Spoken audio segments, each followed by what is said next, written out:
আসসালামু আলাইকুম। আশা করি আপনারা সবাই ভালো আছেন। তো আজকের সেশনটা আমি শুরু করছি। আ কোনো সমস্যা হলে বলিয়েন, যাতে আমি ক্লিয়ারলি জিনিসগুলোকে করতে পারি। আজকের আমার সেশনের যে মূল বিষয়টা সেটা হলো, কেন 95% সিপিটি ট্রেনিং ফেল করে? এখন এই কথাটা শুনলেই একটা নেগেটিভ পারসেপ্ট চলে আসে। ওরে বাবা! 95% সিপিটি ট্রেনিং ফেল করে? কে বলছে? এটা তো ভুল কথা। দেখেই মনে হচ্ছে যে কি বলে 95% তো ফেল করে না। কেন ফেল করবে? আসলে আমি 95% ট্রেনিংটা যে ফেল করতেছে, এখানে আপনি সিবিটিএ কথাটা বাদ দিয়ে দেন। 95% ট্রেনিং ফেল করে। কেন করে? কিভাবে করে? কিভাবে এখান থেকে বাঁচতে পারি? এই সকল বিষয় নিয়ে আজকে আমাদের এখানে আলোচনা করব। কারণ 95% ফেল বলতে আমি সার্টিফিকেট অর্জনকে বুঝাচ্ছি না। আপনি সার্টিফিকেট অর্জন করতেই পারেন, বাট আপনি রিয়েল লাইফে কি ব্যাপারটাকে ইউজ করতে পারতেছেন? এই মেথোডোলজিকে কি আপনি ব্যবহার করতে পারতেছেন? এই সকল বিষয় নিয়ে আজকে আমাদের আলোচনা হবে। আর আজকের আমাদের আলোচনার মূল বিষয়বস্তু যেটা, আজ বাদে কাল আপনারা একজন ট্রেনার হবেন। এখন আপনার ট্রেনিং যাতে 100% ফলপ্রসূ হয়, সেই জিনিসটাকে জানানোর জন্যই আজকে আমাদের এই সেশন। আজকের সেশনটা অনেক অ্যাডভান্স লেভেলের, তাই একটু মনোযোগ দিয়ে শুনতে হবে। আমি দরকার হয় আপনাদেরকে সময় দিব, তখন আপনারা আমাকে প্রশ্ন করে জিনিসগুলো নিয়ে জেনে নেবেন। আজকের মূল বিষয়টা যদি আমি বলি তাহলে হলো কিট প্র্যাকটিক। হ্যাঁ, ওনার একটা মডেল আছেন, ওই মডেলটা দিয়ে আমরা সব কিছুকে যাচাই করব এআই এর রিভার্স ইঞ্জিনিয়ারিংয়ের মাধ্যমে, যে আমরা সাকসেস কীভাবে হব সেই জিনিসটা সম্বন্ধে আমরা শিখব। আচ্ছা, তো এখন আমরা আসি। আমি মোহাম্মদ হাসিবুর রহমান, আমি সিবিটিএনের ট্রেনার, পাশাপাশি আমি লেভেল আপ স্কিলের ফাউন্ডার। আমি কারিগরি প্রশিক্ষণ কেন্দ্র খানসামা টিটিসিতে ইনস্ট্রাক্টর হিসেবে আছি। পাশাপাশি রংপুর ইমেজ পলিটেকনিক্যালেও আমি সিবিটিএনের একজন ট্রেনার হিসেবে আছি। আচ্ছা, আমার ভিশনটা হলো, আমার রিয়েল ভিশনটা হলো শুধু সিবিটিএনে ট্রেনিং দেওয়া না। আমার ট্রেনিং মানে মূল লক্ষ্যটা হলো এই টিভেট সেক্টরটাকে সম্পূর্ণ ডিজিটালি রূপান্তর করা, আধুনিক লার্নিং সায়েন্স এবং এআই টেকনোলজিকে ব্যবহার করে দক্ষতার মান তো উন্নয়ন করাই, পাশাপাশি যেন এই পুরো সিস্টেমটা যেন একদম প্রত্যন্ত অঞ্চলে চলে যায়, যাতে একদম প্রতিটা মানুষ নিজে নিজেই অনেক কিছু করতে পারে। ইভেন আমার চাহিদা যেটা, যে যেই ট্রেনারের কাছেই ট্রেনিং করুক না কেন, যে যেই ট্রেনারের কাছেই ট্রেনিং করুক না কেন, আমরা যেন সবাই মিলে সিবিটিএনের দিকে আগাতে পারি। এবং এমন কিছু জিনিস রাখা যেটা হলো সকল ট্রেনারের জন্যই মানে যেই সকল স্টুডেন্টের জন্যই যেন এটা মানে থাকে। আচ্ছা, তো আমার সবার আগে আমি আমার সেশন শুরু করার আগে আমার যারা শ্রদ্ধেয় শিক্ষাগুরুরা আছে, যার দিক নির্দেশনা, জ্ঞান বা শিক্ষা মানে আমার জীবনে পথ চলার জন্য আলোকিত করছেন, তাদেরকে আমি অবশ্যই শ্রদ্ধা করে জানাতে চাই। প্রথম হলো আমার স্যার নিমাই কুমার দত্ত স্যার, যিনি খানসামা টিটিসির অধ্যক্ষ হিসেবে আছেন। তার মাধ্যমেই আমি এই টিবেট সেক্টরে আসছি, ওনার হাত ধরেই আমার এই টিবেট সেক্টরে আসা। উনি যদি আমার হাতটা না ধরতো তাহলে এই টিবেট সেক্টরেই আসা হতো না। সারা জীবন হয়তো আমি বিভিন্ন কলেজের লেকচারার হিসাবেই থেকে যেতাম। আমি যেমন রংপুর ইমেজ পলিটেকনিক্যালে প্রায় 5 বছরের মতো বিভাগীয় প্রধান হিসেবে চাকরি করছি টেক্সটাইল সেক্টরের। তার আগে আমি প্রায় 17.5 বছর বিভিন্ন টেক্সটাইল ইন্ডাস্ট্রিতে আমি ফ্যাক্টরিতে জব করছি। ওকে, এরপর আমি বলতে চাই আমার শিক্ষাগুরু এমদাদুল হক স্যারের কথা। স্যারের কাছ থেকেই আমি সিবিটিএনের শুরু, তার হাত দিয়েই। এবং স্যার আমার একদম মানে খুব ভালোবাসার একটা মানুষ। যদিও অনেকের কারণে, অনেকের ভুল বোঝার কারণে তার সাথে আমার হয়তো একটা ভুল বোঝাবুঝি তৈরি হচ্ছে, বা তার স্টুডেন্টের মাঝে আমার প্রতি একটা ভুল পারসেপশন তৈরি হচ্ছে। যেমন দেখা যাচ্ছে যে আমি আজকে একটা ট্রেনিং, একটা ক্লাস নিচ্ছি। এখন আমার বক্তব্যটা এবং অন্যান্য জনের বক্তব্য বা শেখানোর পদ্ধতি এক নয়। এক একজন এক একভাবে শেখাতে পছন্দ করে, এক একজন এক একভাবে বোঝাতে পছন্দ করে, এক একজনের ফ্যান বেজ এক এক রকম। এখন কেউ নেইমারকে পছন্দ করে, আর কেউ হয়তো আর কে আছেন মেসিকে পছন্দ করে। এখন তার মানে কি একজন অনেক বড়, একজন অনেক ছোট? ব্যাপারগুলো তা না। আমরা সবাই ট্রেনিং, মানে এই ট্রেনিংয়ের সিস্টেম নিয়ে আসি। এক একজনের সিস্টেমটা একটা আলাদা হতে পারে। এখন দেখা যায় যে তার যে ভালোবাসার মানুষগুলো আছে ইমদাদ স্যারের, তারা হয়তো মনে করতেছে যে হয়তো আমি তার সম্বন্ধে অন্য কিছু বলছি, বা এরকম একটা মিসকনসেপশন হচ্ছে। আসলে এগুলা কোনো মিসকনসেপশন না। দিন শেষে স্যার আমার গুরু। এই কথাটা কখনো কোনো দিন মুছে যাবে না। আমার মৃত্যুর আগ পর্যন্ত স্যার আমার গুরুই থাকবেন। আমি তার প্রতি ভালোবাসা এবং শ্রদ্ধা রেখে আজকে ক্লাস শুরু করছি। আর একজন রাশেদুজ্জামান স্যার, উনি আমার অনেক ভালোবাসার একটি মানুষ। তিনি আমার সিবিটিএন এতে অ্যাসেসর হিসেবে ছিলেন এবং তার ফিডব্যাকের কারণেই হয়তো আজকে আমি এই জায়গায়। তার এত সুন্দর ফিডব্যাকের কারণেই সে আমার অন্যতম একজন ভালোবাসার মানুষ। আর একজন আছেন, তার কথা না বললেই নয়, আনিসুজ্জামান স্যার। উনি আমার অত্যন্ত শ্রদ্ধাভাজন একজন শিক্ষক, গুরুজন। ওনার কাছ থেকে আমি লেভেল 5টাকে শুরু করেছি, কিন্তু স্যারের সময়ের কারণে কোনোভাবেই কোনো কিছুকে মানে অ্যারেঞ্জ করা সম্ভব হচ্ছে না। স্যার যথেষ্ট পরিমাণ চেষ্টা করা সত্ত্বেও হয়তো আর কখনো সামনের দিকে সময় নিয়ে আগানো হবে কি না এটা আমি জানি না। তো সকলের প্রতি শ্রদ্ধা এবং নিয়েই জ্ঞাপন করে আমি আমার ক্লাসটাকে শুরু করছি। আজকের আমাদের ক্লাস প্রথম বক্তব্য, যেটা আপনি শেষ কবে ট্রেনিং করছেন, যে কোনো ট্রেনিং একটু মনে করে দেখেন তো, আপনি শেষ যে কোনো একটা ট্রেনিং আপনি কবে করছেন? যদি আপনার মাথায় আসে থাকে তাহলে আপনি এখন এই প্রশ্নটার অ্যান্সার দেন তো। সেখান থেকে কতটুকু আপনার মনে আছে? কতটুকু আপনার মনে আছে লাস্ট ট্রেনিংয়ের যে কোনো বিষয়? আরেকটা প্রশ্নের অ্যান্সার দেন তো, কর্মক্ষেত্রে আপনি কতটুকু সেই ট্রেনিংয়ের ব্যাপারটা কি প্রয়োগ করেছেন? আপনি কি শুধু সার্টিফিকেট অর্জন করেছেন, না সেই বিষয়টা কি আপনি কর্মক্ষেত্রে প্রয়োগ করছেন? তারপরে যেটা আমাকে প্রশ্ন, সেই অ্যান্সারটাতে দেন তো, এই এত কিছু আপনার কেরিয়ারে কতটুকু পরিবর্তন করছে? আপনার ট্রেনিং আপনাকে কতটুকু পরিবর্তন আনছে আপনার ভিতরে? যদি এই প্রশ্নগুলোর যদি উত্তর আপনি না জানে থাকেন, আপনার কাছে যদি এটার একদম সুন্দর কোনো ব্যাখ্যা না থাকে, তাহলে আজকের এই সেশনটা হলো আপনার জন্য। আজকে আমরা শিখব কি? আজকে আমরা শিখব বাংলাদেশের ট্রেনিং বা পুরো পৃথিবীর ট্রেনিং ইন্ডাস্ট্রির নির্মম সত্য। সেটা হলো 95% ব্যর্থতার হার। ব্যর্থতার হারটা কিসের জন্য? লার্নিং ট্রান্সফার হয় না। লার্নিংকে ট্রান্সফারই করতে হবে। একটা মোমবাতিতে আপনি আগুন জ্বালাইলেন, সেই মোমবাতি থেকে যদি আরও 1,00,000 মোমবাতিতে আগুন জ্বালান, কোনোটাতে কিন্তু আগুন কম হবে না। তো এইটাই হলো ট্রান্সফার। এখন আপনার শিক্ষা, আপনি ট্রেনিং করছেন, সব কিছু করছেন, কিন্তু কতটুকু আপনি মানুষের মধ্যে বিলাই দিতে পারছেন? কতটুকু আপনি ট্রান্সফার করতে পারছেন? আপনি যদি এটা ট্রান্সফার না করতে পারেন, আপনি ব্যর্থ। আপনার ট্রেনিং ব্যর্থ, আপনার ট্রেনার ব্যর্থ, সব কিছু ব্যর্থ হয়ে যাচ্ছে। কারণ দিন শেষে এতগুলো মানুষ এত কষ্ট করার পরও যদি সেটা আলোর মুখ না দেখতে পারে, তাহলে আসলে কি হচ্ছে? অধিকাংশ ক্ষেত্রে ট্রেনিংয়ের পরে কর্মক্ষেত্রে তার প্রয়োগ দেখা যায় না। দিন শেষে শুধু সার্টিফিকেটের সংখ্যা বাড়ে, প্রকৃত দক্ষতা বা কম্পিটেন্সিটা অ্যাকচুয়ালি বাড়তেছে না। এইটাই আমাদের মূল ইস্যু। এই ইস্যুকে সামনে রাখে আমাদের ভুলগুলো আমাদেরকে ঠিক করতে হবে, আমাদেরকে ঠিক করে তারপর সামনে আগাতে হবে। ওকে, এখন এই আইসবার্গের যে মেটাফোরটা আছে, এইটার মাধ্যমে আমরা ক্লিয়ারলি বুঝতে পারবো অ্যাকচুয়ালি হচ্ছে কি। শুধু এই ছবিটুকুকে আপনি মনে রাখেন, সামনে আমাদের এই ছবিটা আমাদের অনেক কিছু বুঝতে সহায়তা করবে। তা আইসবার্গ মেটাফোর, এটা একটা মেটাফোর ছবি, দৃশ্যমান 10%। হ্যাঁ, এই যে 10% এইটুকু বোঝা যাচ্ছে, দেখা যাচ্ছে সুন্দর স্লাইড, এসি রুম, চা নাস্তা, হেভি খাওয়া দাওয়া হচ্ছে। হ্যাঁ, ট্রেনিং সেন্টার এরকম অনেক হয়।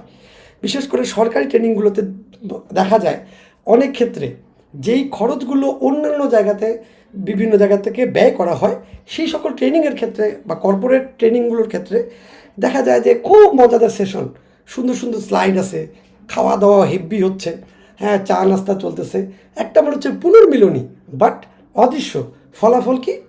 একদম শূন্য। 7 দিনের সময় সব কিছু ভুলে গেছে এবং কর্মক্ষেত্রে কোনো কিছুই প্রয়োগ করা যাচ্ছে না।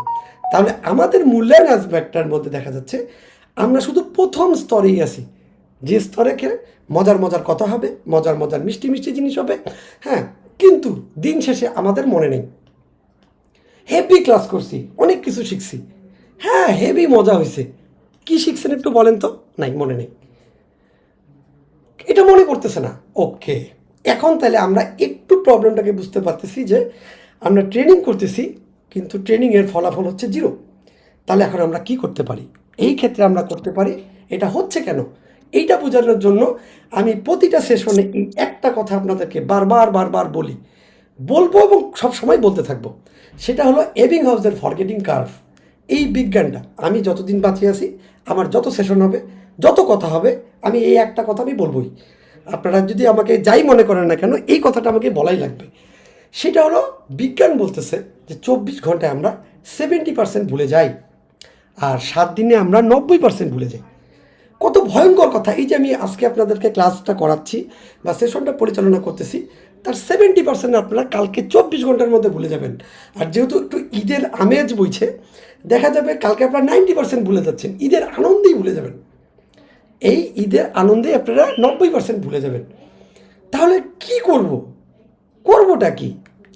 একটু বুঝিয়ে এই ফরগেটিং কার্ভটা সম্বন্ধে আপনারা যত বেশি গবেষণা করবেন, আপনাদের উন্নতি তত বেশি হবে।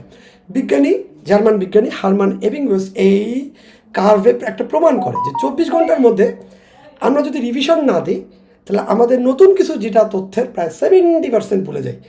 তিনি 100টা ওয়ার্ড বিভিন্ন স্টুডেন্টদেরকে মুখস্থ করেছিল, তারপর ঘড়ি দেখে তাদেরকে দেখা গেছে যে 20 মিনিট পরে জিজ্ঞাসা করছে, তার মাত্র 58টা মনে আছে। 24 ঘন্টা পর সে 70% ভুলে গেছে, 1 সপ্তাহ সে 90% ভুলে গেছে। তাহলে কি করা লাগবে? শেখার পরপরই আমাদেরকে সংক্ষিপ্ত নোট করতে হবে।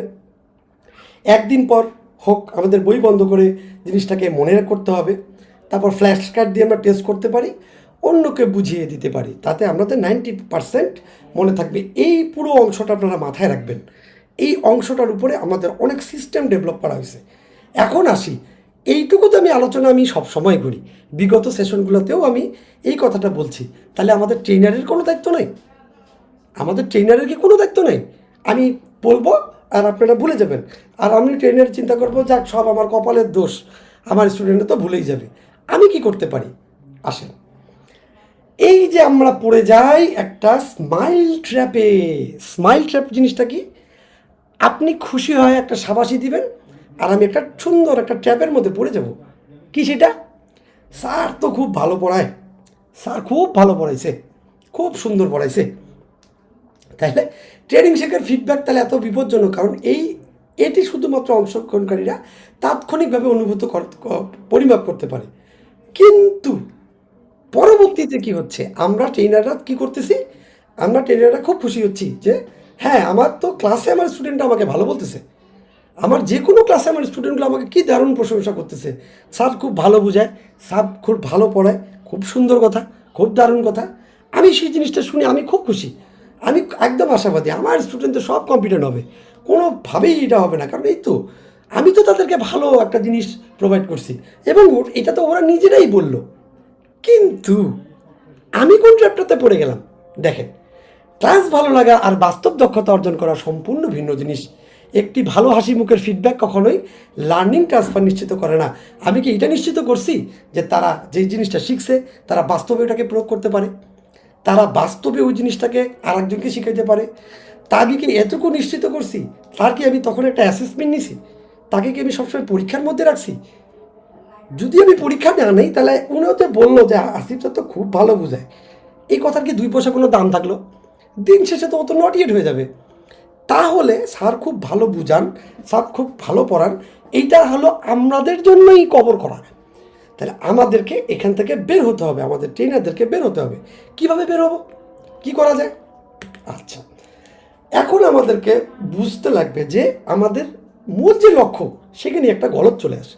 শুধুমাত্র কোর্স সম্পন্ন করা জন্য যে সার্টিফিকেট অর্জনটা এলো মূল, এটা প্রমাণ করে না কিন্তু যে আমি কাজটা কত ভালো বাস্তব পরিবেশে করতে পারবো। আদৌ করতে পারবো কিনা এটা আমি নিজেও বলতে পারবো না। একটা সার্টিফিকেট আমি হয়তো ঠিকই অর্জন করছি, আপনারা সবাই সার্টিফিকেট হয়তো ঠিকই অর্জন করছেন, কিন্তু আপনিই ভালো জানেন, বা আপনাকে কোনো একটা রিয়েল লাইফ কাজে পাঠাইলে তখন বোঝা যাবে যে অ্যাকচুয়ালি আপনার দক্ষতা কতখানি। কম্পিটেন্সির যে মূল ব্যাপারটা, জ্ঞান, দক্ষতা, দৃষ্টিভঙ্গি বা অ্যাটিটিউড যেটাকে বলা হয়, সেটার সমন্বয় যা দিয়ে আপনি কর্মক্ষেত্রে নিখুঁতভাবে দায়িত্ব পালন করবেন। ইন্ডাস্ট্রি কিন্তু চায় কি, ফ্যাক্টরি কি চায়, আমাদের ইনস্টিটিউটগুলো কি চায়, আপনার বিভিন্ন প্রতিষ্ঠানগুলো কি চায়, আমাদের বাস্তব সমাজ কি চায়? একজন কাজ করতে পারা একটা লোক, সার্টিফিকেটওয়ালা লোক না। আজ পর্যন্ত আপনারা বলতে পারবেন যে কারো কাছে শার্ট বানাইছেন, যে শার্টটা সার্টিফিকেট দেখছেন, আরে ও তো সিপিটি অ্যান্ড এ করা আছে, টেলারিং অ্যান্ড ড্রেস মেকিংয়ের সার্টিফিকেট আছে, তাকে যা শার্ট বানাইতে দিয়েছিলেন কোনো দিন কোনো দিন দেন নাই, কিন্তু দিয়েছেন কার কাছে? তার কোনোই সার্টিফিকেট নাই, কিন্তু দক্ষতা আছে তাকে।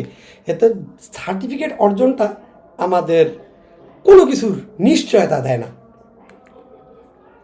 তাহলে আমরা কোন লুপটার মধ্যে পড়ছি দেখেন, আমরা স্যারের কাছে যাচ্ছি, স্যার খুব সুন্দর কন্টেন্ট বানাইছে, স্লাইড করছে, থিওরি নিয়ে তার আলোচনা অনেক ভালো, খুব সুন্দর আলোচনা করতেছে, কার কার কথা শুনলেই আমার অনেক ভালো লাগতেছে, খুব ফিল হচ্ছে, তালি মারতেছি। এরপরে কি বলতেছে, স্যার লেকচারের মাধ্যমে ওটাকে প্যাসিভ লিসেনিং, আমাকে লেকচার দিচ্ছে আর আমি ওটাকে প্যাসিভলি শুনতেছি। এরপর কি করতেছি, আমি মুখস্থ করতেছি, এরপর আমি ভুলে যাচ্ছি। সিবিটিএন এতে লেভেল মানে লেভেল 4-এ নট ইয়েট হওয়ার হলো এইটাই সেই ডেড লুপ। এই ডেড লুপে আমরা পড়ে যাচ্ছি। আমরা স্লাইড এবং থিওরি খুব সুন্দর করে বানাচ্ছি, তারপর আমরা প্যাসিভ লিসেনিংয়ের মাধ্যমে আপনারা প্যাসিভ লিসেনিং করতেছেন, আমরা অ্যাক্টিভলি বলতেছি, আপনারা শুনতেছেন, আমি বলতেছি, আপনি শুনতেছেন, এবং হচ্ছেটা কি, আপনি 20 মিনিট পরে 58% ভুলে গেছেন, 24 ঘন্টা পরে 70 থেকে 72% ভুলে গেছেন, 7 দিনের মধ্যে 90% ভুলে গেছেন। আর আপনি কীভাবে কম্পিটেন্ট হবেন? পরীক্ষা আপনি চেষ্টা করতেছেন মুখস্থ করে পাস করার জন্য, অথচ কনসেপ্ট যদি ক্লিয়ার না হয় আপনি মুখস্থ করে কোনো লাভ হবে না।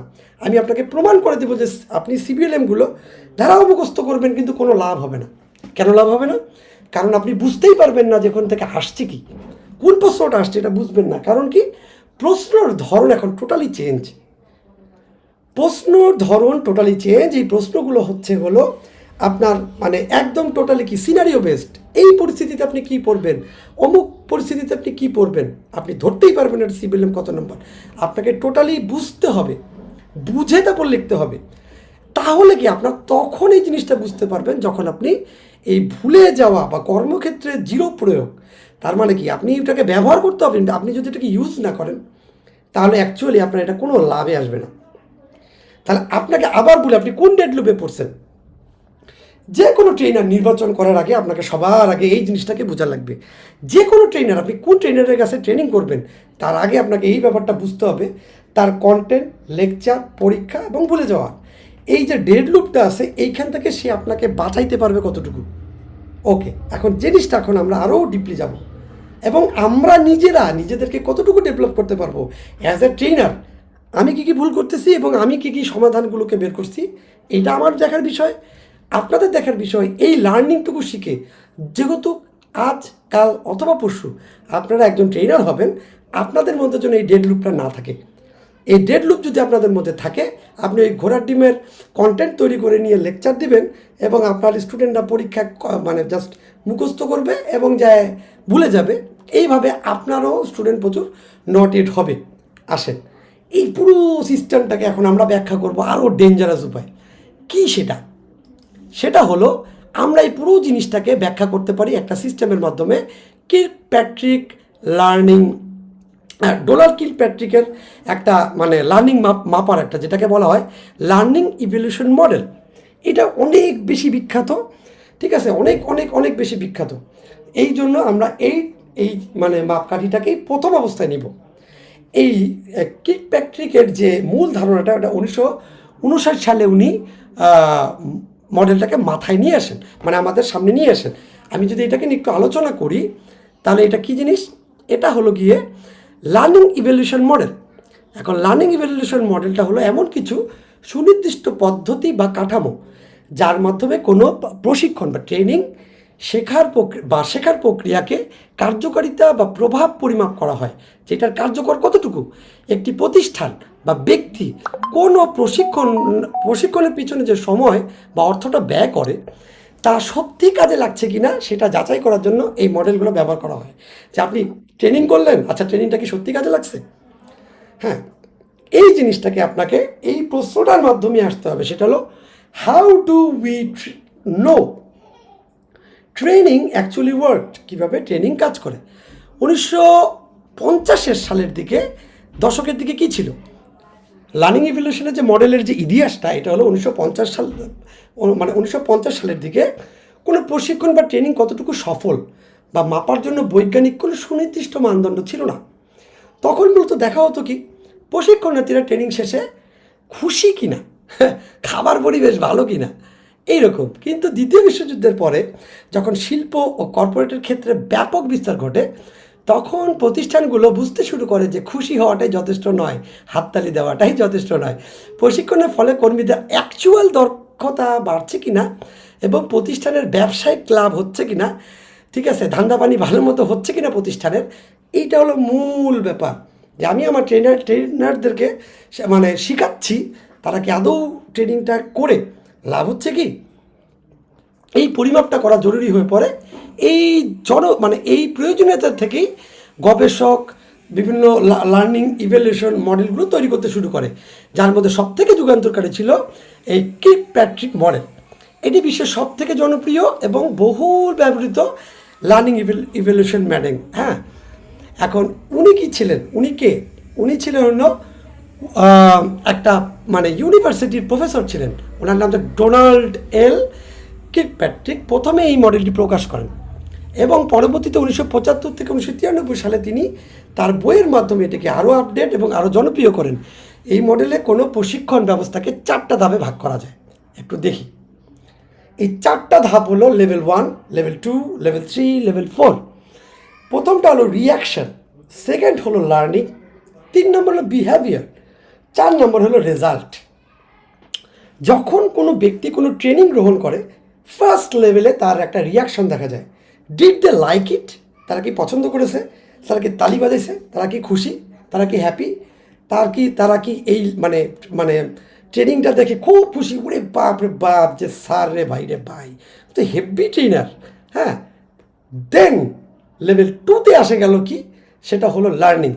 Did they actually learn it, তারাদেরকে যে ট্রেনিংটা দেওয়া হয়েছে অ্যাকচুয়ালি কি তারা শিখছে, এটা কতটুকু শিখছে। এরপর হলো লেভেল 3 বিহেভিয়ার। এই যে লার্নিংটা তারা পাইলো, আর they using it on the job, তারা যে লার্নিংটা পাইলো সেটা কি তাদের জবে ব্যবহার করতে পারতেছে।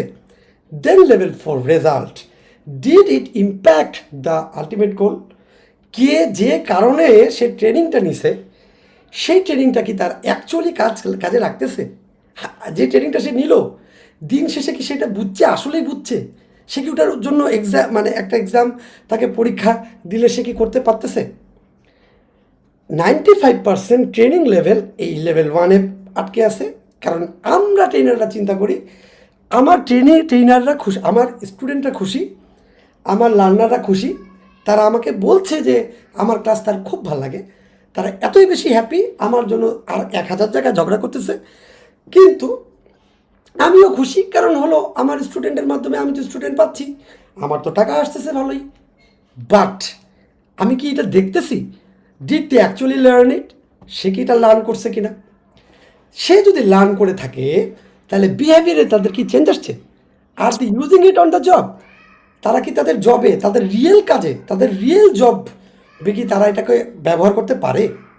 দেন রেজাল্ট, তারা যে কারণে আমার কাছে লার্নিংটা করলো বা ট্রেনিংটা করলো সেটা কি অ্যাকচুয়ালি তার কোনো কাজে লাগছে, যদি না লাগে তাহলে কেন লাগলো না।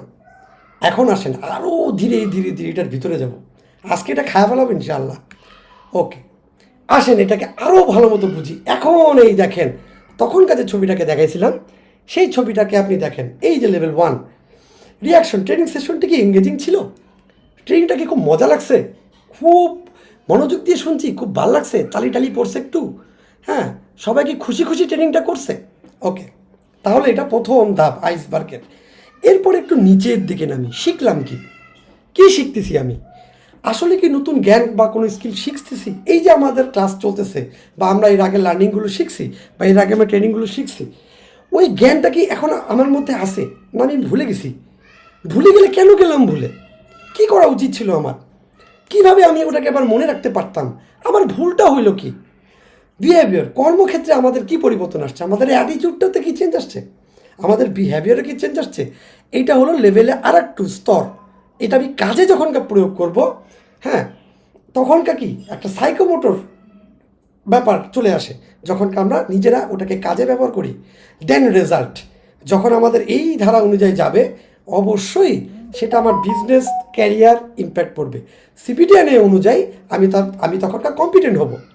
তার মানে আমি আবার যদি বলি, আবার আরও গভীরে যাই, ট্রেনিংটা কতটুকু এনগেজিং ছিল, এর থেকে বড় ব্যাপার হলো আমাদেরকে দরকার হলো যে আমাদের রেজাল্ট, সে রেজাল্টটা যেন সুন্দর আসে, ঠিক আছে, এনগেজিংটাই বড় কথা নয়। তারপরে আমাদের সেখানে আমাদের একটা লার্নিংয়ের একটা ব্যাপার থাকে, যে লার্নিংটা আমি কতটুকু করলাম। এইখানে লার্নিংয়ের মধ্যে আমি তথ্যগুলো জানাই, এটা পরীক্ষা করে দেখা হয়, এমসিকিউ, সাধারণ প্রশ্নোত্তর, এইসব জিনিস দিয়ে এই শিখন প্রক্রিয়াগুলোর প্রথম ধাপ নলেজের সাথে তার স্কিলটাকে অর্জন হলো কিনা এটা তাকে করে দেখাতে হবে। হাতে কলমে যখন করে দেখাবে, অর্জিত জ্ঞান যখনকার বাস্তবে রূপান্তর করার ক্ষমতা তার মধ্যে থাকবে, তখনকার বুঝবো যে না, তার লার্নিংটা তার কাজে লাগছে। এরপরে কী কী যাবে, তারপরে আসতেছিল তার বিহেভিয়ারের মাধ্যমে সে তার কর্মক্ষেত্রে এই জিনিসটাকে সুন্দর করে ব্যবহার করবে, এবং তারপরে আমি তার রেজাল্ট দেখতে পারবো দিন শেষে কি তার রেজাল্ট কি, তার কি প্রমোশন হয়েছে, তার কি ইনকাম বেড়েছে, তার কি নতুন চাকরি পেয়েছে, সে কি সিপিটিএনের কম্পিটেন্ট হয়েছে, যদি নট ইয়েট হয়ে থাকে কিসের উপরে নট ইয়েট হয়েছে। ওকে, এখন আমাদের এই মিসিং লিঙ্কটা কি কারণে, এখন কিন্তু আমরা আরও ডিপে যাব, ঠিক আছে, আর একটু ডিপে যাব। ওকে, এখন আসেন অ্যাডভান্স মডেল। এখন কিট প্যাট্রিক আমাদেরকে যা শিখাইলো তার থেকেও আমরা অ্যাডভান্স একটা লেভেলে চলে যাব। সে লেভেলটা কি, সে লেভেলটা হলো LTEM পদ্ধতি। ঠিক আছে, এই LTEM পদ্ধতিটা হলো, এটাতে 8টা টায়ার থাকে। এখানে অ্যাটেন্ডেন্সটা বড় কথা, উপস্থিতিটাই বড়, তারপরে অ্যাক্টিভিটি, এটা করাই লাগবে, তারপর একটা পারসেপশন, সে মতামত দিবে, তারপর হলো নলেজ, সে তথ্যটাকে মনে রাখবে, তারপর হলো ডিসিশন, সে সঠিক সিদ্ধান্ত নেবে, তারপরে সে কাজটাকে সম্পূর্ণ করতে পারবে, তারপর সে কর্মক্ষেত্রে প্রয়োগ করতে পারবে, ট্রান্সফার, বিজনেস, এবং তার লাস্টে একটা এফেক্ট আসবে। এই LTEM পদ্ধতি কিট প্র্যাকটিকের থেকেও আরও অনেক বেশি কার্যকর, অনেক বেশি ডেভেলপ একটা পদ্ধতি। তার মানে আপনি যে কোনো ট্রেনিংয়ে আপনাকে মনে রাখতে হবে আমার স্টুডেন্ট যেন উপস্থিত থাকে, আমার স্টুডেন্ট যেন অবশ্যই অ্যাক্টিভ থাকে, আমার স্টুডেন্ট যেন আমি যেটা বলবো সেটার উপরে তার নিজস্ব মতামত দেয়, আমার স্টুডেন্ট যেন আমি যে কথাগুলো বলবো সেগুলো নোট করে এবং মনে রাখে, আমার স্টুডেন্ট যেন আমার স্টুডেন্ট যেন সঠিক ডিসিশন দিতে পারে, তারপর আমার স্টুডেন্ট যেন টাস্ক কমপ্লিট করতে পারে, তাকে যে কাজটা দেওয়া হবে সেটা যেন করে, আমার স্টুডেন্ট যেন সেই কাজটাকে তার কর্মক্ষেত্রে প্রয়োগ করতে পারে, এবং আমার স্টুডেন্ট যেন তার বিজনেস আউটকাম বা টোটাল এফেক্ট যেন আমি তার কাজের মধ্যে দিতে পারি। এই জিনিসগুলোকে আমার ধীরে ধীরে ধীরে করতে হবে। এই প্রথম 4টা সহজ, অনেক ট্রেনারের পক্ষে এটাকে অ্যারেঞ্জ করা সম্ভব, উপস্থিত থাকা, অংশগ্রহণ করা, মতামত দেওয়া, তথ্য মনে রাখা। কিন্তু আরও যখনকার সামনের দিকে আমাদের যাব, তখন এই 8টা জিনিস একজন স্টুডেন্টের কাছ থেকে আদায় করে নেওয়াটা যথেষ্ট কঠিন। ঠিক আছে, যথেষ্ট কঠিন। তো এখন আমরা এই জিনিসটাকে কিভাবে করতে পারি, আর একটু সামনে যাই। এইটাতে আমরা বুঝতে পারতেছি যে আমাদের তথ্য জানা ও মুখস্থ করা, এখানে লার্নিং ট্রান্সফার হওয়ার সম্ভাবনা খুব কম। 1 থেকে 4 পর্যন্ত আমরা যেটা দেখলাম, এই যে 1 2 3 4, সেই 4টা টায়ারের মধ্যে কি হচ্ছে, তথ্য আদান প্রদান হওয়ার সম্ভাবনা, ট্রান্সফার হওয়ার সম্ভাবনা কম। বাট 5 থেকে 8 পর্যন্ত ডিসিশন, টাস্ক, তারপরে মানে কাজ সম্পূর্ণ করা, ট্রান্সফার এবং এফেক্ট, এই 4টা যদি আমার ট্রেনিজের কাছ থেকে আমি নিশ্চিত করতে পারি, তাহলে হয়ে যাবে কি, তা আমি বুঝতে পারবো সে একটা ডিপ ইম্প্যাক্ট জোনের মধ্যে চলে গেছে। তার মানে আমার স্টুডেন্ট এখন ডিপ জোনে যেহেতু চলে গেছে, সে নিজে নিজে সিদ্ধান্ত নিতে পারবে, এবং তার কাছ থেকে আমি অনেক ভালো আউটপুট পাবো, এবং সে দিন শেষে কম্পিটেন্ট হবে, সে পুরো ব্যাপারটাকে কাজে লাগাতে পারবে। তাহলে আমরা কিট প্র্যাকটিকের থেকে আরও অনেক অনেক অনেক ভালো একটা মডেল পেয়ে গেলাম। আমরা যেটা মনে করতাম যে কিট প্র্যাকটিকই সব থেকে বড় বস, এখন আমরা বুঝতে পারতেছি কিট প্র্যাকটিকই বস নয়, তার থেকে আরও বেটার আরও অনেক পদ্ধতি আছে। চাইলে আপনাদেরকে আরও অনেকগুলো পদ্ধতি আমি দেখাতে পারি, আপাতত মনে হয় না দেখানোটাই বেটার। ওকে, আচ্ছা, তারপর আমি আপনাদেরকে একটা অংশ একটু না দেখালেই নয়। কিট প্যাট্রিকই যে আমাদের ফাইনাল কিছু, ব্যাপারটা এরকম যে না, সেটা আপনাদেরকে একটু দেখানো উচিত। একটু আমি দেখাই আপনাদের। লার্নিং যত এভলিউশন আছে, তার মধ্যে আমরা যদি দেখি আর কতগুলো লার্নিং আছে, কিট প্যাট্রিক মডেল আছে, LTEM আছে, ফিলিপ ROI মডেল আছে, তারপরে হলো এই যে কুফম্যান মডেল আছে, তারপরে ব্রিঙ্ক অফ সাকসেস কেস আছে, তারপরে অ্যান্ডারসনের ভ্যালু মডেল আছে, CIRO মডেল আছে, CIPP মডেল আছে। ঠিক আছে, এই যে দেখেন, এই যে দেখেন, এই যে দেখেন, এই যে দেখেন কত মডেল, কত কত কিছু, কত কিছু। আমরা যত এগুলাকে জানতে পারবো, তত আমরা নিজেদের এই মডেলগুলোকে, আমাদের ট্রেনিংটাকে আরও ভয়ঙ্কর লেভেলে নিয়ে যেতে পারবো।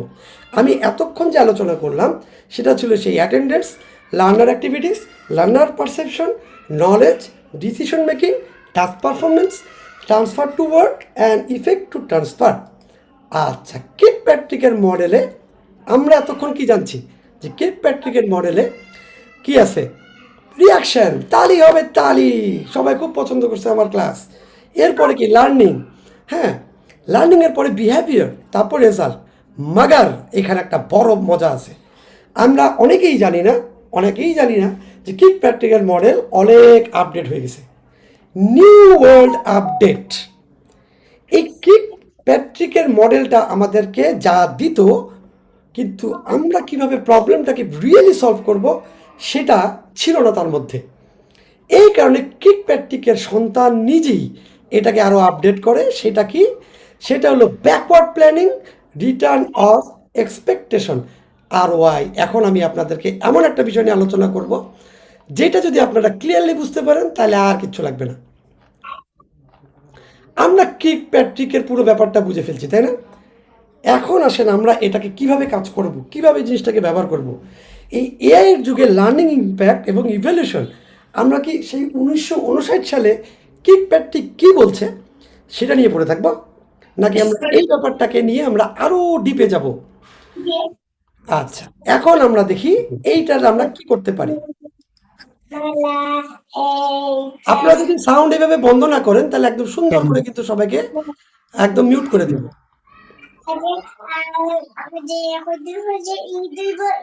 তো বিরক্ত লাগে। ওকে, আচ্ছা, এখন আমরা দেখব যেটা লার্নিং ইভ্যালুয়েশনের সব থেকে বড় ফাঁদ কী ছিল। বেশিরভাগ সংস্থা লেভেল, মানে আমাদের ইনস্টিটিউটগুলো ট্রেনাররা লেভেল 1-এই পড়ে থাকতেছে রিয়াকশনের মধ্যে, আর এই বাকিটুকু করতে পারতেছে না। এই জন্য আমরা কী করতে পারি? এই যে কিক প্র্যাকটিক্যাল মডেলটাতে রিয়াকশন, তারপরে লার্নিং, তারপরে বিহেভিয়ার চেঞ্জ, তারপরে রেজাল্ট, এইভাবে ধাপে ধাপে ধাপে আমার স্টুডেন্ট আগাচ্ছে কিনা সেটা দেখতে পারে। এটা হলো ক্লাসিক কিক প্র্যাকটিক মডেল। এরপরে আমরা আসি, এখন আমাদেরকে প্যারাডাইম শিফট করতে হবে। 2016 সালের আপডেট অনুযায়ী লার্নিং ডিজাইন শুরু করতে হবে বিপরীত দিক থেকে, পুরাপুরি বিপরীত দিক থেকে, উল্টা। সবার আগে আপনাকে লেভেল 4-এ আসতে হবে। মানে এই কিক প্র্যাকটিকের যে মডেলটা দেখলাম, এইখান থেকে চিন্তা করতে হবে রেজাল্ট কেন আসলো না, আমার রেজাল্ট আসলো না কেন। তারপরে আমাকে দেখতে হবে রেজাল্ট না আসার কারণে উল্টা দিকে কি হচ্ছে, এই দিকে আসে। পুরো উল্টো দিক থেকে আমরা আসবো। প্রথমে এখন আমাদের করতে হবে লক্ষ্য নির্ধারণ। এই লক্ষ্য নির্ধারণের মাধ্যমে আমাদের করতে হবে আচরণগত পরিবর্তন। সে আচরণ পরিবর্তনের মাধ্যমে আমরা কিছু সিস্টেমে পরিবর্তন, সেই সিস্টেমের মধ্যে প্রয়োজনীয় আমরা লার্নিং ডিজাইনে চেঞ্জ আসবে। সেই লার্নিং ডিজাইন যখন আমরা একদম লেভেল 1-এ নিয়ে আসবো, রিয়াকশনে নিয়ে আসবো, তখন আমাদের সব কিছু আরও ওকে হয়ে যাবে, আমাদের কম্পিটেন্টের হার বাড়বে, আমাদের ট্রেনিং আরও বেশি, খুব বেশি ফলপ্রসূ হবে। এখন আমার এই কথাগুলো একটু একটু মনোযোগ দিয়ে শোনেন, কারণ এইটাকে আমি আরও বিস্তারিত বুঝাবো। আমি এতক্ষণ বলতেছিলাম এটা, যে আমাদের এই যে কিক প্র্যাকটিকের যে চারটা কি, সেটা আবার একটু বলি। যে আমরা তো ট্রেনিং সেশনে প্রথমে হয় রিয়াকশন, যে ট্রেনিংটা কি তারা উপভোগ করতেছে। উপভোগের পরে আমাদেরকে খেয়াল রাখছিলাম যে তারা কি অ্যাসেসমেন্টে উত্তীর্ণ হতে, মানে শিখছে কি, লার্ন করছে কি, সেই লার্নিং কি তাদের বিহেভিয়ারের মধ্যে কোনো পরিবর্তন করছে, তারা কি তাদের কর্মক্ষেত্রে ব্যবহার করতেছে। এরপরে আসতেছে হলো রেজাল্ট। তার এই বিহেভিয়ার চেঞ্জের ফলে তার কি ব্যবসায়িক উন্নতি হচ্ছে, সে কি কাজটা করতে পারতেছে, সে কি তার নিজের এভিডেন্স নিজেই বানাতে পারতেছে, সে কি অন্যান্য প্রশ্নের উত্তরগুলো কি সে নিজেই বের করতে পারতেছে। যদি তা না হয়, আসেন আমরা উল্টাভাবে চিন্তা করি। লক্ষ্য নির্ধারণ, কেন সে পারতেছে না, এইভাবে ধীরে ধীরে ধীরে ধীরে ধীরে আসি। এখন আমি আরেকটু ভালো বোঝাই যে নিউ ওয়ার্ল্ড কিক প্যাট্রিকটা আসলো কোথা থেকে। এটা তার ছেলেই এটাকে নিয়ে গবেষণা করে। এই লেভেলে এটার মধ্যে কি কি যুক্ত হয়। আগে ছিল কি, ট্রেনিং শেষে ট্রেনিংদের শুধু জিজ্ঞাসা করা হতো কেমন লাগলো, কেমন পড়ার, মানে ভালো হয়েছে তো, হ্যাঁ ট্রেনের ভালো তো। এইটা নিউ সিস্টেম অনুযায়ী দুটো শব্দ যোগ করেছি, একটা হলো এনগেজমেন্ট অ্যান্ড দুটো হলো রেলেভেন্স। অংশগ্রহণ যেরকম গুরুত্বপূর্ণ তার মধ্যে প্রাসঙ্গিকতাও গুরুত্বপূর্ণ। আমি সহজ ভাষা যদি এটা বলি, একটি টেক্সটাইল ফ্যাক্টরিতে কর্মীদের মধ্যে অকুপেশনাল সেফটি অ্যান্ড হেলথ নিয়ে একটা ট্রেনিং হলো। লেভেল 1-এ শুধু এটা দেখলে হবে না যে তারা ক্লাস উপভোগ করতেছে কিনা, বরং দেখতে হবে তারা ক্লাসে সক্রিয়ভাবে অংশ নিচ্ছে কিনা, তাদের এঙ্গেজমেন্ট কেমন, এবং তারা কি মনে করে যে এই শিফটের নিয়োগগুলো প্রতিদিন সুইং লাইনের কাজের সঙ্গে সরাসরি দরকারি। আমি এক জায়গাতে ট্রেনিং করাচ্ছি, সেই ট্রেনিংয়ে আমরা দেখলাম যে বাহ, স্টুডেন্টরা খুব খুশি, হাততালি মারতেছে, বাট স্টুডেন্টরা কি এঙ্গেজ, তারা কি ক্লাস করতেছে না? এখন আমার ক্লাসে দেখা গেছে এই যে আমি আলোচনা করতেছি, কেউ হয়তো ভাত খাচ্ছে, কেউ রুটি বেলতেছে, কেউ বাচ্চাকে খাওয়াচ্ছে, কেউ বাজারে আছে। তাহলে এঙ্গেজমেন্টটা কতখানি, এতটুকু আমাকে নিশ্চিত করতে হবে। এখন আজকে যেহেতু একটা বড় ওরিয়েন্টেশন ক্লাস, এটা আমার পক্ষে নিয়ন্ত্রণ করা সম্ভব না, কিন্তু যখনই আমার সেশনটা একটু ছোটো হয়ে আসবে আগামী ক্লাস থেকেই, তখনকার এই জিনিসগুলো নিয়ন্ত্রণে চলে আসবে বা আসতেই হবে, কারণ আমাকে এঙ্গেজমেন্ট দেখতে হবে। দেন লেভেল 2-তে আগে কী ছিল হলো নতুন কোনো জ্ঞান, লার্নিং বা দক্ষতা কি অর্জন হয়েছে। নিউ ওয়ার্ল্ডে যে জিনিসটা আসলো সেটা হলো কনফিডেন্স এবং কমিটমেন্ট। সহজ যদি উদাহরণ দিই, কর্মী কুইজে পাস করলো, সেফটি গিয়ার এগুলো পড়লো, পড়ার নিয়মটা শিখলো, নলেজ আর স্কিল, কিন্তু সে কি একা একা কর্মক্ষেত্রে এটা কি ব্যবহার করার মতো আত্মবিশ্বাস পাইছে? সে কুইজ দিছে, সে ওটাকে পড়ছে, বাট সে কি আদৌ বাস্তব জীবনে ওটাকে সে করবে? সে কি ওটাকে মানে আদৌ? সে কি বুঝতে পারতেছে? প্রশ্নপত্রের মধ্যেও ভুল থাকতে পারে। সে কি বলতেছে যে স্যার এই জিনিসটা তো আমার কাছে ভুল মনে হচ্ছে, স্যার একটু দেখবেন কি? এই যে কনফিডেন্স, এই ব্যাপারটা কি তার মধ্যে আসছে? নাকি স্যার যেটা দিছে সেটা নিয়েই চলতেছে, কোনো আলোচনা নাই, যা স্যারে দিছে কোনো সমস্যা নেই? তার মানে সে কি আসলে বুঝলোটা কি? তার নলেজ এবং স্কিল সেটা কি অ্যাকচুয়ালি পারফেক্ট লেভেলে আছে? তাহলে ওর কনফিডেন্ট নাই কেন? কেন সে জোর গলায় বলতে পারতেছে না যে স্যার আপনি যে এমসিকিউর এটা অ্যান্সারটা হইলো, এটা তো ভুল, এটা তো এরকম হওয়ার কথা না, কারণ আমি যেটা পড়ছি স্যার বা আপনি যেটা পড়াইছেন ওটার সাথে এটা তো মিলতেছে না, একটু দেখেন তো স্যার। এই যে দেখেন তো, দ্যাটস কল দ্য কনফিডেন্স। এইটাই হলো সেই কনফিডেন্স, অ্যান্ড এটাকেই বলা হয় কমিটমেন্ট। ওকে, দেন বিহেভিয়ার। আগে কি ছিল, কর্মীটা কাজ করতে পারতেছে কিনা, বাট এখন নিউ ওয়ার্ল্ডে যেটা যোগ হলো সেটা হলো ক্রিটিক্যাল বিহেভিয়ার, তার গুরুত্বপূর্ণ আচরণ এটা কি, এবং রিকোয়ার্ড ড্রাইভস এটা কি জিনিস, তার প্রয়োজনীয় চালিকা শক্তি বা সাপোর্ট। কর্মী ট্রেনিং শেষে লাইনে ফিরে গেল, হ্যাঁ, তারপরে লাইনে ফিরে গেল এবং প্রতিদিন মাস্ক ও গ্লাভস কি পরতেছে কিনা, এই জিনিসটা সে কি মানে চলতেছে ব্যাপারগুলো। হ্যাঁ, কেউ ভুল করলে কি সে ভুলটাকে ধরায় দিতেছে? হ্যাঁ, এই জিনিসগুলো কি সে মানতেছে, তার বাস্তব জীবনে এটা কতটুকু প্রয়োগ চলতেছে? হ্যাঁ, এবং একদম লাস্টের রেজাল্টের জায়গায় কী ছিল, চূড়ান্ত ফলাফলের সাথে যুক্ত হচ্ছে লিডিং ইন্টিগ্রেটরস, অগ্রগামী নির্দেশক। যেমন এটা কি, ফ্যাক্টরির চূড়ান্ত লক্ষ্য হলো বছরে দুর্ঘটনা কমিয়ে শূন্যে নামানো। আর সেই জিনিসগুলোকে আস্তে আস্তে আস্তে আমি উল্টা দিকে চিন্তা করলাম যে কেমন হচ্ছে। এখন পুরো ব্যাপারটাকে যদি আমি মানে অ্যাকচুয়ালি বাস্তবে এটাকে কাজে লাগতেছে কিনা, একদম আমি যদি সব কথা বাদ দিয়ে একদম সংক্ষেপে কথাটা বলি, পুরনো মডেল ছিল ট্রেনিং কেমন হয়, স্যার কেমন, এই সকল। কিন্তু নিউ ইয়াতে হলো ট্রেনিংকে সফল করার জন্য ট্রেনার, ট্রেনি, প্রতিষ্ঠানের সবাই এক সূত্রে বাধা কি, এইটা হলো এখন গুরুত্বপূর্ণ একটা বিষয়ে চলে আসলো। এখন আসি আমার একটু সমস্যার সমাধান নিয়ে, ঠিক আছে? একটু গরম পানি দেওয়া যাবে? একটা মিনিট স্যার।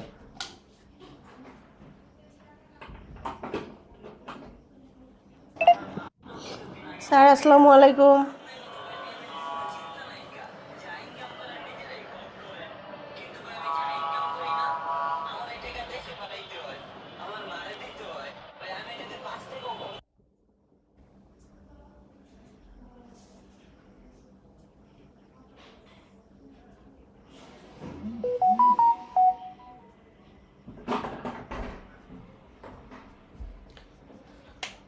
ওয়ালাইকুম সালাম। আচ্ছা, এখন আমরা যেটা নিয়ে আলোচনা করব সেটা হলো রিভার্স ইঞ্জিনিয়ারিং। তার মানে আমরা অলরেডি একটু আগে বুঝতে পারছি যে আমাদেরকে এই কিক প্যাট্রিক মডেলের থেকেই আমরা যখনকার আধুনিক সিস্টেমে আসলাম, তো আমাদেরকে সব কিছুরে উল্টোভাবে চিন্তা করতে হবে যাতে আমার রেজাল্ট আনতে পারি। সেটার জন্য আমরা কি করতে পারি? সেটার জন্য আমরা যেটা করতে পারি সেটা হলো যে আমাদের রিভার্স ইঞ্জিনিয়ারিং মেথোডোলজি। এখানে আমার ভুলগুলো কি, প্রতিটা সেশনে প্রতিটা ট্রেনিং সেশনের পরে আমি নিজের মধ্যে কী কী পরিবর্তন আনি। আপনারা অনেকেই আছেন, আমাকে অনেক দিন ধরে চেনেন, আমার অনেক সেশনেরগুলো এর আগেও দেখছেন, ন্যূনতম 3টা সেশন দেখছেন। তা আপনারা অবশ্যই দেখছেন যে আমি প্রতিনিয়ত নিজেকে পরিবর্তন করি, কারণ আমি আগে দেখি এবং কোনটা কাজ করতেছে কোনটা কাজ করতেছে না সেই হিসাব করে আমি নিজের মধ্যেই পরিবর্তন আনি, আমার ট্রেনিংয়ের মধ্যে পরিবর্তন আনি এবং সিস্টেমের মধ্যে পরিবর্তন আনি। সেটা কি? আমার রিভার্স ফ্লোটা যেটা হলো সেটা হলো আমাকে প্রথমে চিন্তা করতে হবে আগে চূড়ান্ত লক্ষ্য কী। চূড়ান্ত লক্ষ্যটা কি? আমাকে লেভেল 4 থেকে শুরু। তারপর আমাকে এখন আমার কী কী অভ্যাস পরিবর্তন করতে হবে, ট্রেনিংয়ের কী অভ্যাস পরিবর্তন করতে হবে, সব আমার স্টুডেন্টের কী অভ্যাস পরিবর্তন করতে হবে। এই যে সেকেন্ড। থার্ড হলো আমার লার্নিং, আমার কি স্কিল শিখলে এই অভ্যাসটা বদলানো যাবে, কি সিস্টেমটাকে প্রয়োগ করলে আমার স্টুডেন্টের অভ্যাস পরিবর্তন করা যাবে, আমারও করা যাবে, এবং আমি একজন ওয়ান অ্যান্ড অনলি পার্সন হতে পারবো যে বাংলাদেশে যার আশেপাশে কোনো ট্রেনারই দাঁড়াতে পারবে না। এইভাবে নিজেকে আমি কীভাবে তৈরি করতে পারি, ঠিক আছে? এই জিনিসটার জন্য এখন আমাকে চিন্তা করতে হচ্ছে যে প্রথমে রেজাল্ট লাগবে, বিহেভিয়ার লাগবে, এবার আমি আমার লার্নিংয়ের সিস্টেম এবং সব কিছুর মধ্যে আমি কী কী পরিবর্তন আনতে পারি। দেন হলো কন্টেন্ট। এরপরে আমি আমার সকল কন্টেন্টের মধ্যে কী পরিবর্তনটা আনবো যাতে আমার স্টুডেন্ট আগের থেকে বেশি ভালো কিছু পায়। তো সেটার জন্য এই রিভার্স ফ্লোয়ের মধ্যে আমরা কী যাচ্ছি, সেটা হলো আমার আগের সিস্টেমগুলোর মধ্যে একটা অ্যাসেসমেন্ট জেনারেটর তৈরি, গেমিফিকেশন, এবং এই গেমিফিকেশনের জন্য এই জিনিসটা তৈরি। একটু পরে আপনাদের এটার ইউজ দেখাবো এবং এটার ব্যবহারিক প্রয়োগ দেখাবো, এবং কেন এতগুলো সিস্টেমে থাকার পরেও এই সিস্টেমটাকে আমাকে তৈরি করতেই হলো সেটার আমি ইতিহাস, গল্প এবং সব কিছু জানাবো আপনাদের। এখন আপনাদের সামনে আসতেছে ভয়ঙ্কর জিনিস। আচ্ছা, কেন আমার এই জিনিসগুলোকে করতেছি? কারণ হলো একটু আগে জানছি আমাদের ব্রেন ভুলে যায়, 70% ভুলে যায় যদি আমরা ওটাকে অ্যাক্টিভ রিকল না করি। তাহলে আমাকে এমন কিছু করতে হবে যাকে আমি অ্যাক্টিভ রিকল করতে পারি। দ্বিতীয়ত কি প্র্যাকটিকের নিয়ম অনুযায়ী কোনো জিনিস শুধু শিখলেই হবে না, সেটা যেন দক্ষতায় পরিণত হয়ে যায়, সেটা যেন লার্নিংয়ে পরিণত হয়ে যায়, সেটার জন্য তাকে দিয়ে কাজ নিশ্চিত করতে হবে যে সে কাজটা করতে পারে কি না। সেটার জন্য আমি কিভাবে এআইকে অ্যাসিস্ট করতে পারি চোখের সামনে আপনাদেরকে দেখাবো। আচ্ছা, এরপরে যেটা হলো আপনাদের সফটওয়্যারটাকে এখন আমি দেখাবো এবং এটা রিয়েল ইম্প্যাক্টও আপনাদেরকে দেখাবো। ওকে, এখন চলে যাই যে আমাদের ওই জিনিসটা কিভাবে আমি ব্যবহার করতে পারি। আচ্ছা, এটার আগে আমি হয়তো কিছু জিনিস আপনাদেরকে দেখাই দিই যেগুলো আমি অবশ্যই ব্যবহার করি। সেটা কি জিনিস? প্রথমত আমাদের এই সিস্টেমটাকে আমরা ব্যবহার করি যে আমার স্টুডেন্টকে আমি ক্লাস নিলাম, এখন সে এমসিকিউগুলো ঠিকমতো দিছে কিনা, সে পরীক্ষাগুলো ঠিকমতো দিতেছে কিনা, প্রতিটা 24 ঘন্টা তাদের সময় থাকে, প্রতিটা ক্লাস। আচ্ছা, এখনের কথাগুলো অবশ্যই আমার স্টুডেন্টদের জন্য, তারা যেন এই জিনিসগুলোকে একটু মানে চলে ভালো মতো, কারণ প্রতিটা ক্লাসের শেষে তাদেরকে কি দেওয়া হয়, তাদেরকে 2টা ম্যাচিং দেওয়া হয়, তাদেরকে কুইজ দেওয়া হয়, এরকম কুইজ। তারা এই কুইজটাতে ঢুকতেই হবে, তাদেরকে এই পরীক্ষা দিতেই হবে, আদারওয়াইজ তারা আমার স্টুডেন্ট হতে পারবে না, তাকে ক্লাস থেকে বের করে দেওয়া হবে। আপনারা অনেকেই খেয়াল করতে পারেন আমার গত গ্রুপে একটু খেয়াল করে দেখেন আমি কতজন ছিল, 63 জন উপস্থিত ছিল। তাদের মধ্যে থেকে আপনারাও অনেকে জয়েন করা আছেন, সেখান থেকে কমায় আমি কত কম করে ফেলছি, মাত্র 49 জন, মাত্র 49 জনকে। কারণ কি, আমার অপ্রয়োজনীয় কোনো স্টুডেন্টদেরকে প্রয়োজন নাই, যে আমার কথা শুনবে না, যে কাজটা দিব সেই কাজটা করবে না, তাকে আমার তার জন্য আমার কোনো কিছুই না। ওকে, এখন এই গেমটাতে আমরা এইভাবে গেমটাকে খেলতে হবে। আপনারা যারা নতুন আছেন তারা একটু শিখে নেন, ঢুকবেন। আপনারা অবশ্যই ওয়েগ্রাউন্ড অ্যাপটাকে ডাউনলোড করে নেবেন। ডাউনলোড করার পরে যেরকম গেম আসবে, prepare teaching material, deliver lesson and assess learner performance. যে কোনো একটাকে, এটা কী তাহলে দিলাম একটা ভুল, কি আসলো? এই যে দেখেন, আপনি এখানে সঠিকভাবে বাংলায় আপনি অ্যান্সারটা পেয়ে গেলেন, একদম এক্সপ্লেনেশন সহ পড়বেন এটাকে, পরে আবার যান। প্রিপেয়ার ওয়ার আরেকটা দিলাম ভুল, এই যে দেখেন সঠিকটা সহ বাংলায় আপনি জানতে পাচ্ছেন। ওকে, তার মানে একটা সিস্টেম গেল, এমসিকিউ সিস্টেমটা গেল, আপনাকে এমসিকিউ দিতেই হবে। এর ফলে লাভ কি হচ্ছে? এর ফলে লাভ হচ্ছে এটাই, আমি আমার স্টুডেন্টের প্রতিদিনকে মনিটর করতে পারতেছি। 1 বছর পরে সে যদি আমার কাছে আসে, আমি দেখতে পারবো যে সে কোথায় কোন ভুলটা করছিল। আমি কখনো আশা করি না যে আমার স্টুডেন্ট আমাকে বলবে যে স্যার এটা তো বুঝি নাই। আমি এইটা দেখে বুঝতে পারবো যে জেসমিন ইসলাম ম্যাডাম একটা জিনিস ভুল করছে। কি ভুল করছে? এই যে এটা, assemble A power supply unit following all technical specification and safety instruction. এটা হবে টাস্ক স্কিল, উনি লিখে দিচ্ছে জব রোল এনভায়রনমেন্ট, ঠিক আছে। অথচ এটা কিন্তু একটা পাওয়ার সাপ্লাই ইউনিটের মধ্যে মানে নিয়ে কাজ। এখানে কোনো হিউম্যান বিং নাই, কোনো মানুষ নাই, কোনো কলিগরা নেই যে ওটা জব রোল এনভায়রনমেন্ট হবে। আর বাদ বাকি দেখেন সব ওকে আছে। অথবা এটা আমি 100% শিওর এটা ওনার ভুল করে আঙ্গুল চাপ লাগে, এটা ভুলিছে। এটা কখনোই ওনার ভুল হওয়ার কথা না, মাত্র 8 সেকেন্ড তো। এটা উনি না জানে ভুল করে নাই, আমি গ্যারান্টি দিচ্ছি। এটা ওনার আঙ্গুল লাগে, এটাতে পড়ে গেছে। বাদ বাকি সব যে 59টা ভুল মানে ঠিক করছে, তার এইটা ভুল কোনো দিন হবে না, ঠিক আছে, গ্যারান্টি দিলাম এটা। তো এইটা গেল আমার অনেক আগের সিস্টেম। দেন আর কি আছে? দেন হলো আমাদের মধ্যে চলে আসবে হলো যে জিনিসটা অবশ্য আমি আমার স্টুডেন্টের মধ্যে ইদানিং কম ব্যবহার করতেছি, কারণ ম্যাচিং যে সিস্টেমটা আছে, এই ম্যাচিংটা অনেক বেশি হার্ড এবং অনলি 5 মার্কের জন্য এই জিনিসটাকে একটু কম ব্যবহার করা হচ্ছে। আমরা যদি ম্যাচিংটা দেখি, ম্যাচিংটা হলো এরকম, এখানে ঢুকবে, সে নাম দিবে, সে তার রোল নাম্বার দিবে, সে 6 নম্বর ব্যাচ সেটা দিবে, শুরু করবে, এখান থেকে দিল। এখন এখান থেকে সে মিলাবে, replace the threat with less harmful device using a substance. এটা কী হতে পারে? এটা হতে পারে কি সাবস্টিটিউশন, ঠিক আছে। কমপ্লিটলি রিমুভিং দ্য থ্রেড, এটা এলিমিনেট হওয়ার উচিত। ইউজিং দ্য ফিজিক্যাল গার্ড, এটা কি আইসোলেশন হতে পারে। Separate the thread from the person, separate তো এটাই মনে হচ্ছে, এটাই তো হতে পারে। পারসন দেই, যা মন চায় দেই, ভুল হইলে হইল, দিলাম, ভুলেছে, আবার সে এই দুটো পরীক্ষা দিবে কি ইউজিং ফিজিক্যাল গার্ড। আর হলো adopting the safe work procedure না, এটা অ্যাডমিনিস্ট্রেটিভ কন্ট্রোল দিয়ে দিই, আর এটা ইঞ্জিনিয়ারিং কন্ট্রোল দিয়ে দিই, দেখি কি হচ্ছে। ওয়াও, হয়ে গেছে, ঠিক আছে।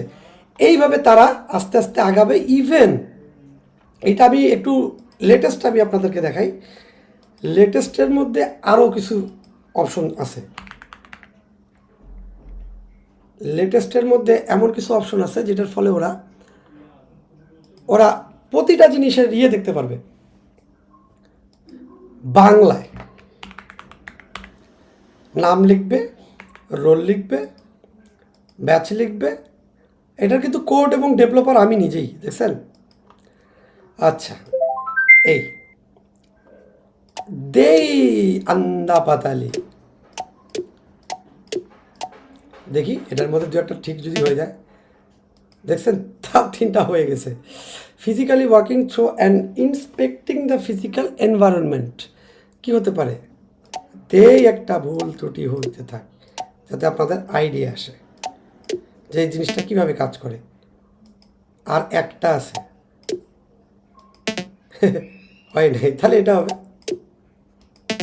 ও এটা না, ক্রিয়েটিভ থিঙ্কিং হতে পারে।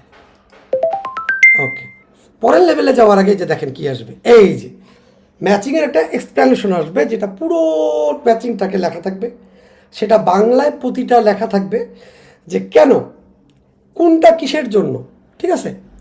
সুন্দর করে এই জিনিসটা দেওয়া থাকবে। ওকে, এটা তো গেল একটা।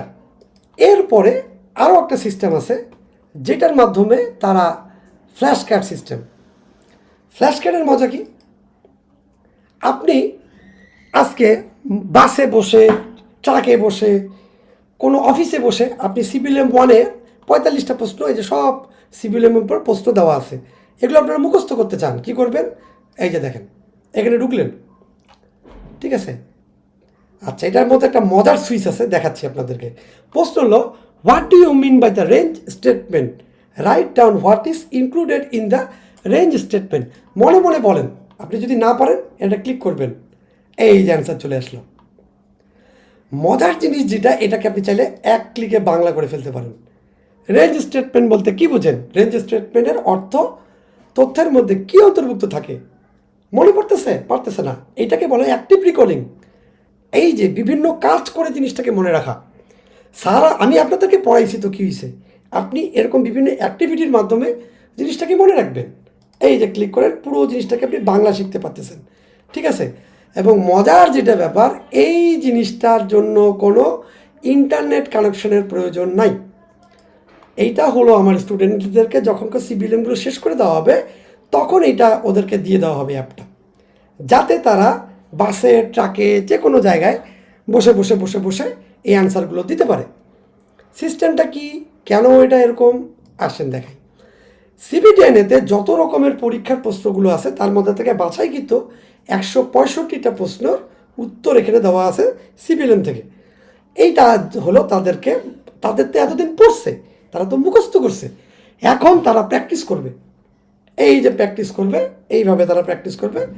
এই সিস্টেমটা অলরেডি ডেভেলপ, জাস্ট খালি ফাইলটা পাঠিয়ে দিলে আপনারা এটাকে ইউজ করতে পারছেন। চাইলে এটাকে আপনি দিনের বেলা ইউজ করার জন্য এটাকে ইয়েও করে দিতে পারেন, রাতে এটা করতে পারেন। মোবাইলের লুকসটা কেমন হবে এটাও দেখা দিই। এই যে মোবাইলের লুকস, ঠিক আছে? এটাকে করলে যে এরকমও হবে। দেখেন, কোনো একটি ট্যাব আপনাকে টেবিলের সেলের ভিতরে টেক্সটাইল অ্যালাইনমেন্ট পরিবর্তন করার জন্য অনুমতি দেয়। এটা হলো আইসিটির একটা প্রশ্ন। ক্লিক করেন, আপনাকে মনে মনে উত্তরটাকে সাজায়, তারপরে দেখেন তো আপনার উত্তর এটা ঠিক আছে কিনা, ক্লিক করেন। এই তো আপনার কাছে যদি এটা সব থেকে মজার যে বিষয়টা, আপনি যদি এটা ইজি বলেন তাহলে এটা 3 দিন পরে প্রশ্নটা আসবে। আপনি যদি এটাকে গুড বলেন তাহলে এটা 1 দিন পরে আসবে। আপনি যদি এটাকে হার্ড বলেন তাহলে এটা 4 ঘন্টা পরে আসবে। আর আপনার কাছে যদি মনে হয় বাপ রে বাপ, এটা তো অনেক কঠিন, তাহলে এটা এখনই আর একবার আসবে। এটাকে আবার ইংলিশ করে নেন, আপনি আবার ইংলিশে পড়েন, রাত হয়ে গেছে নাইট মোড চালু করে দেন। এই সিস্টেমটা গেল। আচ্ছা, তাহলে আমরা কুইজ গেছে, আমি আমার কুইজের জন্য কি ব্যবস্থা করছি সেটা আমি আপনাদের স্টুডেন্টের জন্য দেখালাম। আমি আমার ম্যাচিংয়ের জন্য আমি কী ব্যবস্থা করছি সেটাও আমি দেখালাম। আমি তারা যাতে ওরাল মুখস্থ করতে পারে সেটার ব্যবস্থাও দেখালাম। এখন আপনাদেরকে দেখাবো সব থেকে ভয়াবহ জিনিস, হয়তো যে জিনিসটার জন্য আপনারা এতক্ষণ ধরে অপেক্ষা করতেছেন। বাপরে বাপ, সেটা কি জিনিস? সেটা হলো এটা কি জিনিস, এটা কি জিনিস এখন আপনাদেরকে দেখাচ্ছি। আরও একটা জিনিস আছে, আমি আমার স্টুডেন্টদেরকে দিয়ে দিব এটা এক্সপ্লেনেশনের উপর একটা জিনিস, যেখানে আপনারা অ্যাপ্রেন্টিসশিপ থেকে সিভিএলএম, যে কোনো সিভিএলএম পড়বেন, যেমন সিভিএলএম 11 সকলের সমস্যা। এই দেখেন কি করা আছে, পুরা ইংলিশ, সেই ইংলিশটাকে আবার বাংলায় লেখা। ওই সিবিএলএমের যা লেখা আছে ওটাই লেখে, ওটাকে সহজ ভাষায় বাংলা করা হয়েছে, সেই বাংলাটাকে উদাহরণসহ ব্যাখ্যা দেওয়া হয়েছে, তারপর আবার ইংলিশটাকে নেওয়া হয়েছে, সিবিএলএমকে কাটে কুটে ভাঙ্গে চুড়ে প্রতিটা পার্টে আলাদা করা হয়েছে এবং প্রতিটা জিনিসের সাথে লেখা আছে। মনে রাখার সহজ উপায় কি, আপনি প্রতিটা সিবিএলএমের প্রতিটা অংশের প্রতিটা জিনিসকে আপনি এইভাবে পাবেন। এই যে একটা জিনিস ইংরেজির প্রতিটা লাইনের বাংলা সহজ কথায় মনে রাখার জন্য উপায়, যেমন কনটেক্সট অফ অ্যাসেসমেন্ট কি, the context of assessment is the environment and setting in which the assessment activity take places. এখন এটারে বাংলা করলে কি হয়, সহজ করে বললে কি হয়, এসে গেল। এরপর ওটাকে আবার বাংলায় বোঝানো হইল যে এটার প্রতিটা জিনিস কি, প্রতিটা ইংরেজিতে লেখা হয়েছে, তারপরে বাংলায় উদাহরণ, মনে রাখার উপায়। এইভাবে প্রতিটা সিবিএলএমকে আপনাকে এইভাবে দেওয়া হবে, ক্লাস শেষ লিঙ্ক দিয়ে দেওয়া হবে, কোনো কথা নেই, যাতে আমি যা পড়াইছি এর থেকে ভালো পড়া আপনি নিজেই পড়তে পারেন। আপনি বাসায় বসে আছেন, পড়াশোনার যেন ঘাটতি না হয় এই জন্য সিপিএলএম একটা পড়তেছেন, সেটার একটা ইংরেজি বুঝতেছেন না, সেটার মানে বুঝতেছেন না, সেটার জন্য আমাকে কল করার কোনোই দরকার নাই। এই যে আপনাকে দিয়ে দিচ্ছি, এই যে সব রেডি আপনার জন্য। কি লাগবে আপনার, খালি বলবেন, খালি লাগবে এটা, একদম রেডি। এই যে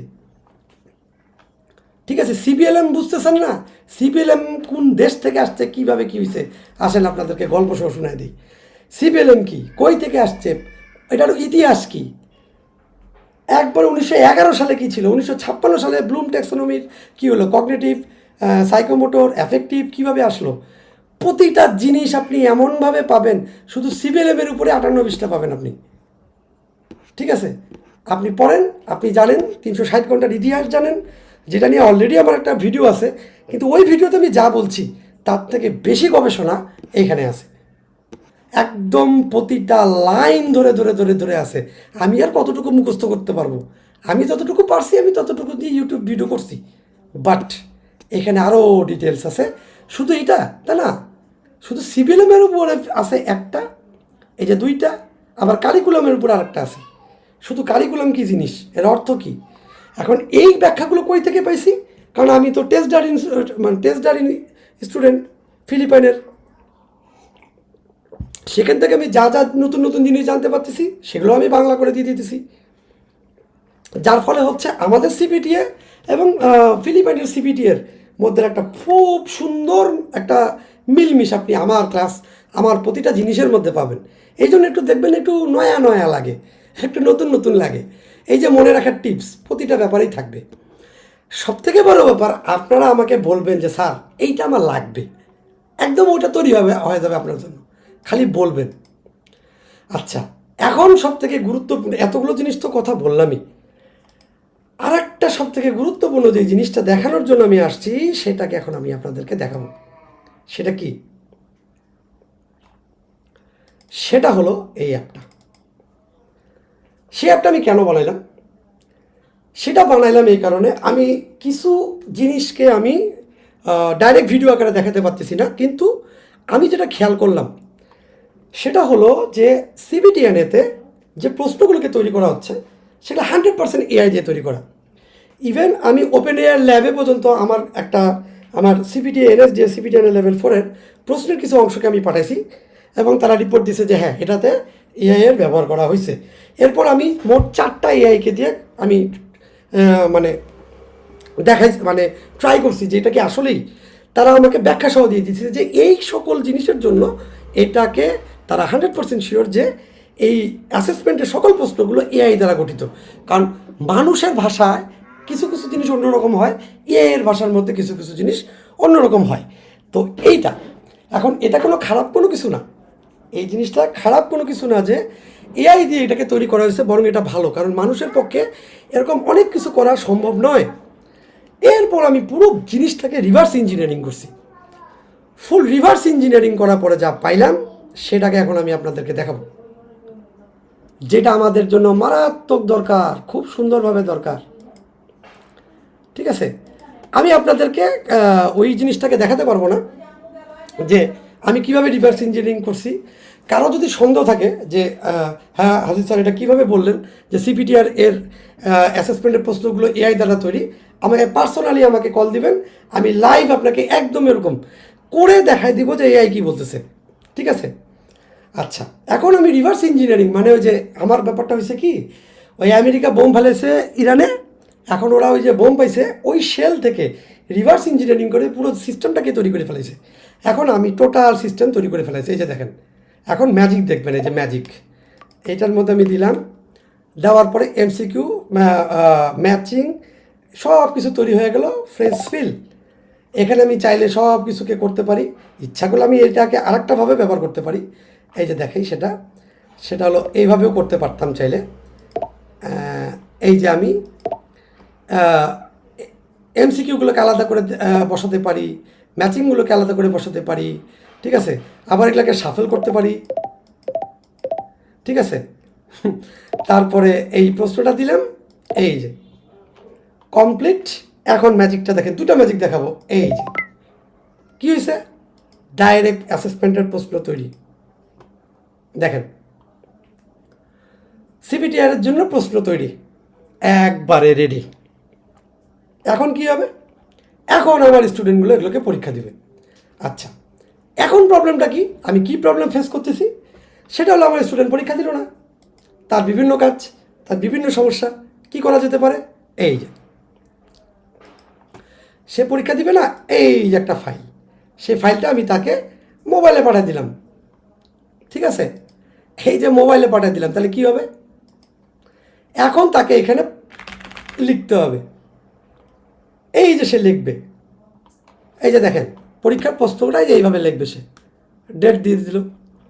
তারপরে এখানে কি এ ধরলাম, এ এটা ধরলাম সি, এই যে ধরলাম এটাকে ডি, এই যে ধরলাম এটা হলো বি, এটা ধরলাম হলো এইভাবে ম্যাচিংয়ের উত্তর দিবে। হ্যাঁ, এরপরে লেখলো উত্তর, লেখলো উত্তর, লেখলো উত্তর, লেখলো উত্তর, লেখলো উত্তর, লেখলো উত্তর, সবগুলো লিখবে। মোবাইলই সম্ভব। এটা মোবাইলে কেমন দেখতে লাগবে আসেন এটাও দেখি। মোবাইলে দেখতে লাগবে এমন। একটু ছোট করেন, পড়েন, দেখেন। বাসে, ট্রাকে, এরোপ্লেন, যে কোনো জায়গায় করতে পারবেন, নেট কানেকশনের প্রয়োজন নাই। উইদাউট এনি নেট কানেকশন সে পরীক্ষাটা দিতে পারবে। দেওয়ার পরে এই যে দেখেন, মজার ব্যাপারটা বলি, যেটা আগে ছিল না, এখন এটাকে যা করছে, দেখা গেল এটাকে আমি, সে নাম দিল এলিনা আক্তার। এলিনা আক্তারের নাম দিয়ে করছে, আর অ্যাসেসরকে আপাতত আমি। ওকে, সেভ করলো। এই দেখেন সেভ কি নামে হবে? সেভ হবে হলো এলিনা আক্তার নামে হবে। এই যে দেখেন এলিনা আক্তার। কোথায় সেভ করবো? আমি ডেস্কটপে সেভ করলাম। আচ্ছা, এই দেখেন আমাকে সে পাঠিয়ে দিবে এই ফাইলটা। এই যে এলিনা আক্তার, এই যে এলিনা আক্তার, এই যে তার পরীক্ষা, এই যে তার খাতা। এখন সে কীভাবে ধরবে? এইভাবে ধরবে এবং আমার হোয়াটসঅ্যাপ গ্রুপের মধ্যে, এই যে গ্রুপে দিয়ে দিবে। দেখা গেল এই যে এই জায়গাটায়, কই গেল, কই গেল, এই যে এই তেল, এইখান থেকে এই পাঠাই দিল। পাঠাই দিল। এখন আমি কিভাবে তার খাতা দেখব? এখন আমাকে 60টা মানুষ, 60টা স্টুডেন্ট আমাকে খাতা দিল। এখন আমি সেই খাতা কিভাবে দেখব, তাই না? এখন আপনাদেরকে সেই ডেমো দেখাই। এতগুলো মানুষের খাতা কি এত দেখা সম্ভব? হ্যাঁ সম্ভব। দেখবেন এই যে কমল সরকার, এই যে ওনার খাতাটা, এই যে পরীক্ষা দিছে উনি, তাই না? এখন আসেন এই পরীক্ষার খাতাটা আমি ডাউনলোড করব। কোথায় ডাউনলোড করব? ডেস্কটপে ডাউনলোড করলাম, নাম দিলাম কমল, নামেই দিলাম। এই খাতাটা দেখার জন্য আমি কি ডেভেলপ করছি, এত কিছু তো দেখাবো না আপনাদেরকে, কিন্তু আমি কত দ্রুত খাতাটা দেখব সেই সিস্টেমটা আপনাদেরকে দেখাবো। ওকে ওকে ওকে,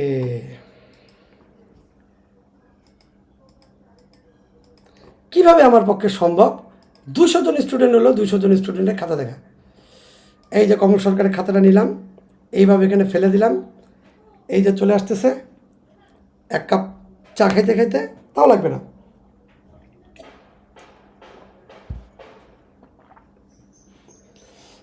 এআইকে এমনভাবে ডেভেলপ করা হয়েছে, ওই পরীক্ষার প্রশ্ন খাতা সে একদম দেখে দেবে। এর ফলে কী লাভ হবে? এর ফলে এটাই লাভ হবে, আমি প্রতিটা স্টুডেন্টকে আলাদা আলাদাভাবে ফিডব্যাক দিতে পারবো। আমার স্টুডেন্ট সুন্দর করে প্রিপারেশন নিতে পারবে। যার ফলে কী হবে? ওই হাততালির দরকার নেই আমার, যে কি বলে হ্যাঁ স্যার খুব ভালো পড়ান। না ভাইয়া, তুমি পরীক্ষা দাও, তুমি পরীক্ষা দাও, তুমি, আমি দেখি না তুমি মার্ক কত পাইছো, এটা আমি দেখবো এখন। ঠিক আছে, এই যে অ্যানালাইজিং হচ্ছে, এটা একটু সময় লাগবে, কারণ হলো এটার পিছনে এত কিছু আছে, এত কিছু আছে যেটা আমি বলে বুঝাতে পারবো না। এই জ্যামটা তৈরি করতে আমার বহুদিন সময় লাগছে। দেখেন, কমল সরকার ধরা খাই গেছে পুরাপুরি। এমসিকিউ সে দিছে, সে 10-এ 10 পাইছে। সে ম্যাচিংয়ের মধ্যে 2-3টা ভুল করছে, আর সে রিটেনের একটা অ্যান্সারও দেয় নাই। সে 25-এর মধ্যে 12 পাইছে, সে নট ইয়েট। তাকে ফিডব্যাক দিচ্ছে আমি, কিন্তু এটা কিন্তু এআই না। একটি ইনক্লুসিভ লার্নিংয়ের মূল ধারণাগুলো এমসিকিউ খুব, এটা আমি কিন্তু তাকে ফিডব্যাক দিচ্ছি। কি কি কি সিস্টেমে ফিডব্যাক? প্রথমে কিস, তারপর একটা কিক, তারপরে কিস। স্যান্ডউইচ মেথডে কীভাবে আপনি ইনক্লুসিভ লার্নিংয়ের মূল ধারণাগুলো খুব ভালোভাবে আয়ত্ত করেছেন, যা শতভাগ নির্ভুল হয়েছে, তাই না? এই যে নির্ভুল হয়েছে তার। এরপরে দেখেন কমিউনিকেশন সাপোর্ট এবং রিফ্লেক্টিভ প্র্যাকটিস Q5 মতো অনেক গুরুত্বপূর্ণ ধারণাগুলো আপনি নিখুঁতভাবে পারছেন। কিন্তু তার কোথায় উন্নতি করতে হবে? সে শর্ট কোশ্চেন অংশগ্রহণ করা বাধ্যতামূলক, এগুলো ফাঁকা ছিল, সে ঠিক করে নাই, ম্যাচিংয়ে প্রবলেম ছিল। সামনের দিনে যেন সে এইভাবে প্রস্তুতি নেয়। মারো কপি, ধরে দিয়ে দিলাম আমি আমার কমল সরকার স্যাররে। এরপরে স্যার এটা পাওয়ার পরে স্যার আমাকে যখন জিজ্ঞাসা করবে, স্যার তাহলে আমাকে প্রশ্নের উত্তরগুলো দেন, সঠিকটা দেন, বা এটা পারতেছি না বা ওটা করেন, আমি তাকে তখনকার দিয়ে দেব। এই টোটাল ম্যাজিক জিনিসটা আমার লাস্ট ইনোভেশন। আমার কাছে মনে হয় যে এইটার পর আর কিছু লাগে না। আপনি আমাকে বলেন যে কোনো একটা CPLM-এর উপরে প্রশ্ন তৈরি করতে হবে, আমার সর্বোচ্চ 1 মিনিট সময় লাগবে ওটার উপর প্রশ্ন তৈরি করতে। প্রসেসটা দেখাইতে পারতাম, কিন্তু দেখাবো না। এত বেশি মানে ইয়ে করা উচিত না আর কি। হ্যাঁ, মানে এটা এমনভাবেই ডেভেলপ করা হয়েছে, এবং তাকে টোটাল অ্যাসেসমেন্ট প্ল্যানিং ম্যাট্রিক্সটা তাকে শেখানো হয়েছে। একদম অ্যাসেসমেন্ট প্ল্যানিং ম্যাট্রিক্স তাকে একদম লেভেল 5 সহ তাকে একদম টোটাল এর মাথার মধ্যে ঢুকাই দেওয়া হয়েছে। প্রতিটা পারফরমেন্স ক্রাইটেরিয়া ধরে তাকে ট্রেন আপ করা হয়েছে। এখন খালি CPLM-এর নাম্বারটা বলবেন, সে আপনাকে মানে কাছাকাছি একটা প্রশ্ন বানায় দিতে পারবে। সমস্যা নাই, আমি তাকে যদি বলে দিই যে এই যে প্রশ্নটা তুমি এখনই বানাইলা, এর মধ্যে একটাকেও রিপিট না করে তুমি আরেকটা বানায় দাও, আরেকটা বানায় দাও, সেটা বানায় দিতে পারবে। এতে আমার স্টুডেন্টদের কী লাভ হবে? আমার জীবনের ভুলগুলো আমি আপনাকে বলি, আমার জীবনের ভুলগুলো এখন আমাকে বলবো। আমার স্টুডেন্টদেরকে আমি পড়াইলাম, সব কিছু করলাম, আমার মনে একটা ধারণা ছিল যে আমার স্টুডেন্টগুলো খুব সুন্দর করে এগুলো পড়বে। পড়ার পরে আমি যেগুলো লিখতে বলছি সেগুলো খাতার মধ্যে লিখবে, যে প্রশ্নগুলো তাকে খুঁজে বের করতে বলছি সেগুলো করবে। সে MCQগুলো খুব সুন্দর দিছে, কিন্তু সে রিটেনের জন্য ভালো মতো প্রস্তুতি নেয় নাই। এখন আমি ভাবলাম কুইজ, লিখিত এগুলো আনলাম, তাকে আমি প্রশ্ন ধরে দিই যে তুমি এই CPLM-এর উপরে 65টা প্রশ্ন লেখো, আমি প্রশ্নগুলো তাকে দিয়ে দিই, তারপরে অন্যান্য জিনিসগুলো তাকে দিয়ে দিই যেগুলো আসতে পারে। কিন্তু দুঃখের বিষয়, সে নিজে ওগুলো করে না। এখন আমি কীভাবে বুঝবো? তার মানে কিটপ্যাট্রিকের সিস্টেম অনুযায়ী আমি কোথায় ধরা খাইলাম? আমি ধরা পড়ছিলাম এই জায়গার মধ্যে, আমি ছিলাম এই রিয়াকশনের মধ্যে। আমার স্টুডেন্ট আমাদেরকে বলে যে ও স্যার তো বস, হাসিফ স্যার তোর মতো হয় না, এত সুন্দর করে বুঝায়। আমি তাদেরকে শিখাইছি, কিন্তু আউটপুট কি আমি ওইভাবে জিনিসটাকে ধরতে পারতেছিলাম না। এখন আমি তাকে ধরার জন্য কি করা যেতে পারে? এখন এই সিস্টেমটা আনছি, এখন ওকে লার্নিং ছাড়ার কোনো ওয়েই নেই। কত সে দেখে দিবে। আচ্ছা, এখন মজার ব্যাপার হলো, কোনো স্টুডেন্ট আমাকে বলতে পারবে না যে স্যার আমি তো গরু কাটতেছিলাম, এই কারণে আমি তো পরীক্ষা দিতে পারি না। ভাইয়া তোমার খাতা কলম লাগবেই না, তো তুমি মোবাইলে পরীক্ষা দিতে পারবা। এবং নেক্সট যে জিনিসটা আসতেছে সেটা সম্বন্ধে বললে আপনাদের আরও ঘুরে যাবে। এই পুরো সিস্টেমটাই অনলাইন হয়ে যাবে, অনলাইন থেকেই আসবে। আপনি দেওয়ার পরে এই সেভ বাটন থাকবে না, তখন এটা দেওয়ার সাথে সাথে অনলাইনে চলে যাবে। আর আমি যে সিস্টেমের মধ্যে খাতাটাকে দেখালাম, এই পুরো ব্যাপারটা API-এর মাধ্যমে, হ্যাঁ জেমিনির API-এর মাধ্যমে এটাকে ইন্টিগ্রেট করা থাকবে এটার মধ্যে, যার ফলে ও খাতাপত্র দেখিয়া আপনাদেরকে দিয়ে দিবে। এখন আমি কি টোটাল সিস্টেমটাকে শুধু আমার জন্যই রাখবো?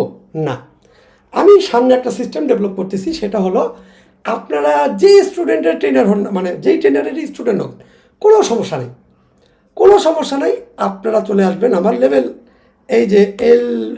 আমার ওয়েবসাইটে,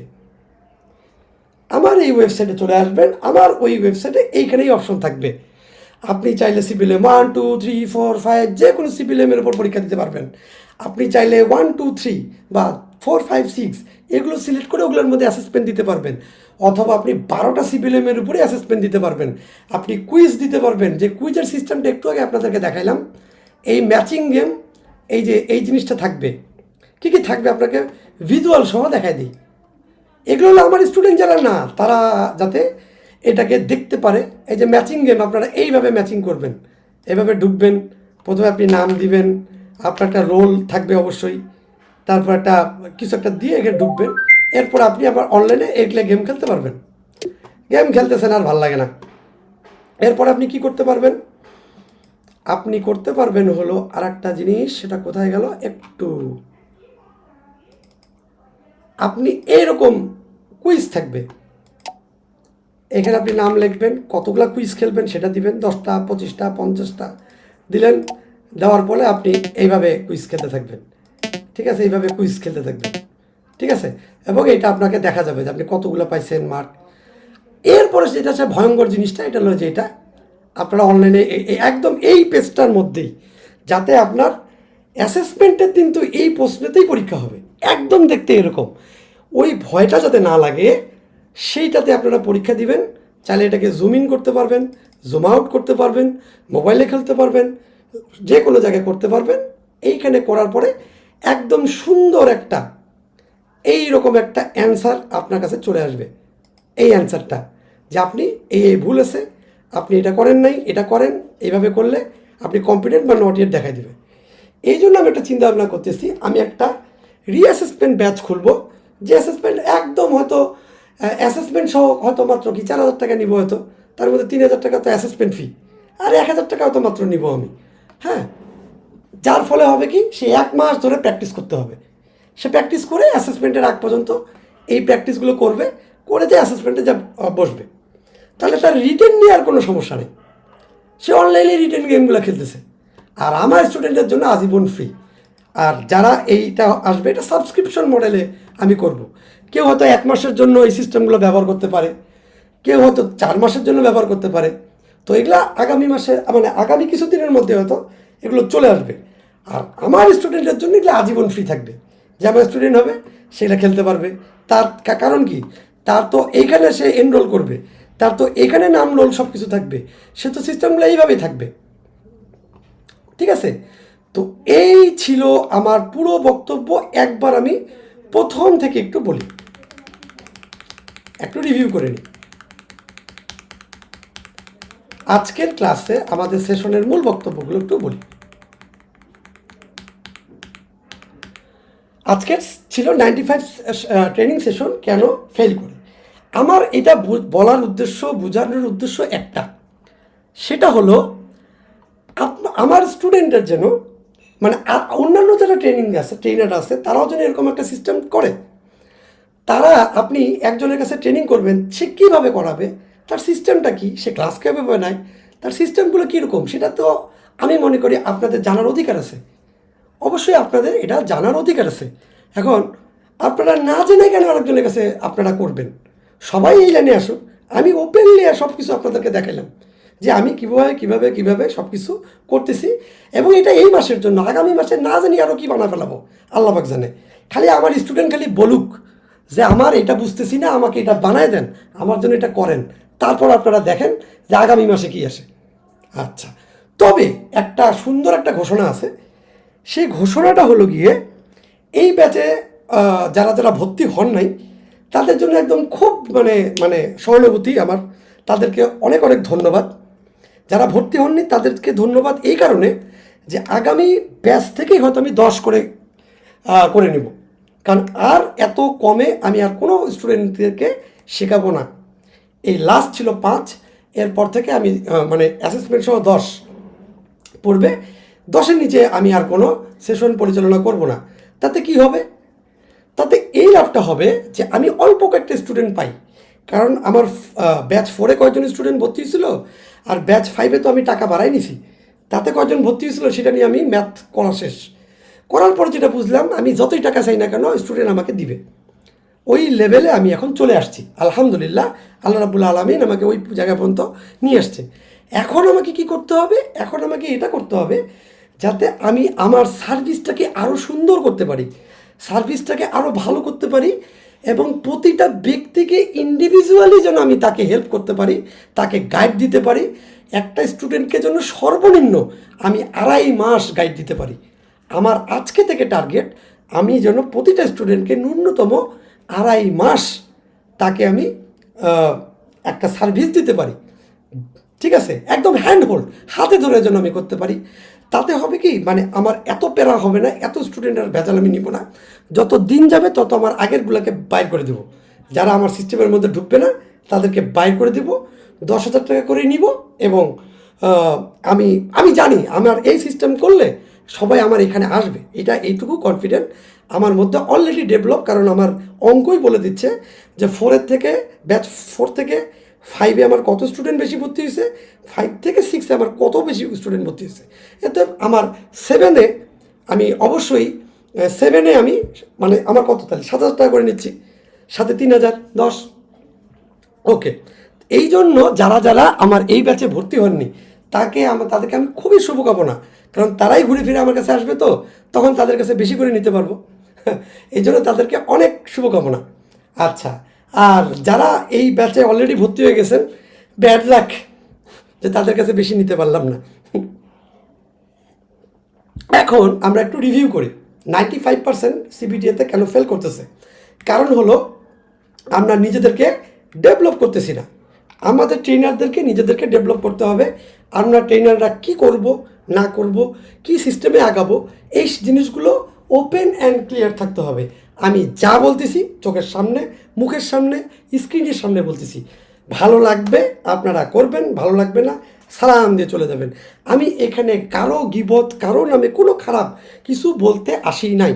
আমার এই ক্লাস দেখার পরে কেউ যদি বলে যে না আমি অন্য কাউরে গিবত করছি, অন্য কারো সম্বন্ধে কিছু বলছি, আল্লাহ তার উপর রহম করুক এবং আল্লাহ তার ভালো করুক। আচ্ছা, আমি জাস্ট দেখাতে আসছি যে ভাই আমি এই সিস্টেমে চলি, আপনারা আপনাদের সিস্টেমে চলেন। আপনাদের সিস্টেমও ভালো, আমার সিস্টেমে ভালো। আমি আমার শ্রদ্ধেয় শিক্ষাগুরুদেরকে সালাম জানাই। তাদের সম্বন্ধে আমি যা বলার মনের ভালোবাসাগুলো আমি আপনাদের সামনে উপস্থাপন করছি। তাদেরকে আমি সত্যিই ভালোবাসি।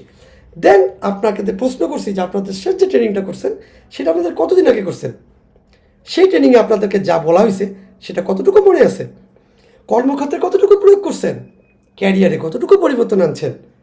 যদি মাথায় না থাকে আজকের এই সেশনটা আপনার জন্য। এরপরে আমি আপনাদেরকে দেখাচ্ছি কেন লার্নিং ট্রান্সফার না হওয়ার কারণে আপনারা এই প্রবলেমগুলো সলভ করতে পারতেছেন না। এইটা হলো আইসবার্গ। আমি আপনাদের কথা শুরু করছিলাম এতটুকু, কিন্তু কত বড় জিনিস এটার ভিতরে লুকায় আছে সেটাকে আপনাদেরকে সামনে দেখাইছি। এরপর আপনাদেরকে বলছি যে এই যে আমি ক্লাসটা নিলাম, আপনি জাস্ট কতটুকু এই দেখেন, একদম কিছু সময় পরেই আপনি এটাকে ভুলে যাবেন। ঠিক আছে? আচ্ছা, একটু থামেন।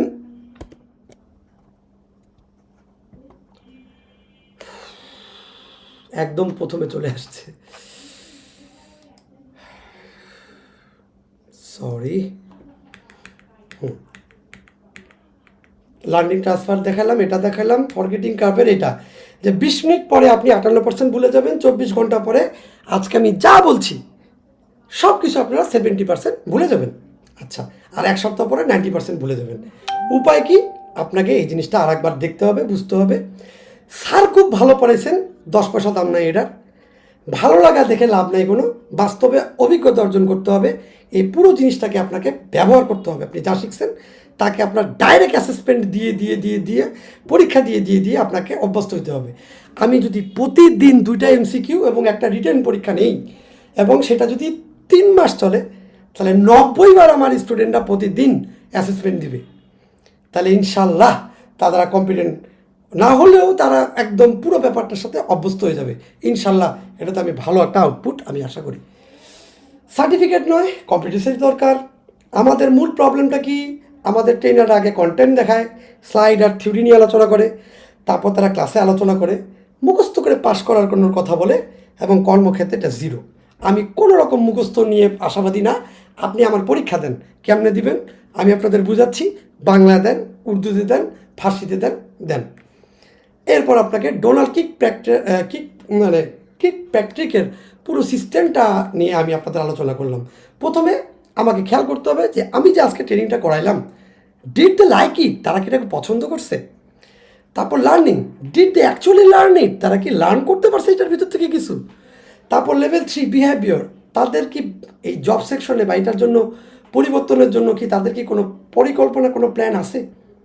এবং did the impact the ultimate গোল, এই যে এত কিছু করতেছি সেটা কি তার জীবনে তার অ্যাসেসমেন্টে কি ইম্প্যাক্ট ফেলবে? সবাই এক নম্বরে আটকে আছে, আর আমরা চেষ্টা করতেছি একদম লাস্ট লেভেল পর্যন্ত যাওয়ার জন্য। সেই জন্য আপনাদেরকে ডিটেলস দিছি। একটু পরে আপনাদেরকে এই ফাইলটাই আমি দিয়ে দিব, এই ফাইলটা আপনাদের দিয়ে দিব, যাতে আমি যা যা বলছি সব আপনাদের মনে পড়ে, মনে থাকে। তো আজকে আমি বলতে পারি, আমি আপনাদেরকে অ্যাপ দেখাইলাম, অ্যাক্টিভ রিকলের কারণ দেখাইলাম, এই সব কিছু আপনাদেরকে দেখাইছি। এখন আপনারা, আমার মূল বক্তব্য কি? আমার মূল বক্তব্য, আপনি কম্পিটেন্ট না হওয়া পর্যন্ত আমি আপনাকে ছাড়বো না। আমি আপনাকে তারপরে বেঁচে রাখবো, অথবা তারপরে বেঁচে রাখবো যদি আপনি অ্যাসেসমেন্ট দেন, আমার যদি এমসিকিউ পরীক্ষাগুলো দেন। আপনার কতদিন লাগে আমি আপনার পাশে আছি, কিন্তু আপনাকে আমি ছাড়বো না। আপনার পরীক্ষা দেওয়াই লাগবে, আপনার গাইলাইয়া ভূত করে দিব, কিন্তু আপনার আমি রাখবো, আপনার থাকাই লাগবে। আপনার কম্পিটেন্টই হওয়াই লাগবে। কেন হবেন না আপনি? হয়েছেটা কি? আপনি কম্পিটেন্ট হচ্ছেন না মানে আমার সমস্যা। আমি ওই সমস্যা ডেভেলপ করব, ক্রিক প্র্যাকটিককে বিপরীতভাবে চিন্তা করে আমি আবার রিভার্স ইঞ্জিনিয়ারিংয়ের মাধ্যমে এই প্রবলেমের সলিউশনে চলে আসব। এখন আপনারা কি প্রশ্ন আছে আমাকে বলেন। অনেক বকবক করছি, একটু পানি খাই, দয়া করে আপনারা একটু কিছু কথা বলেন।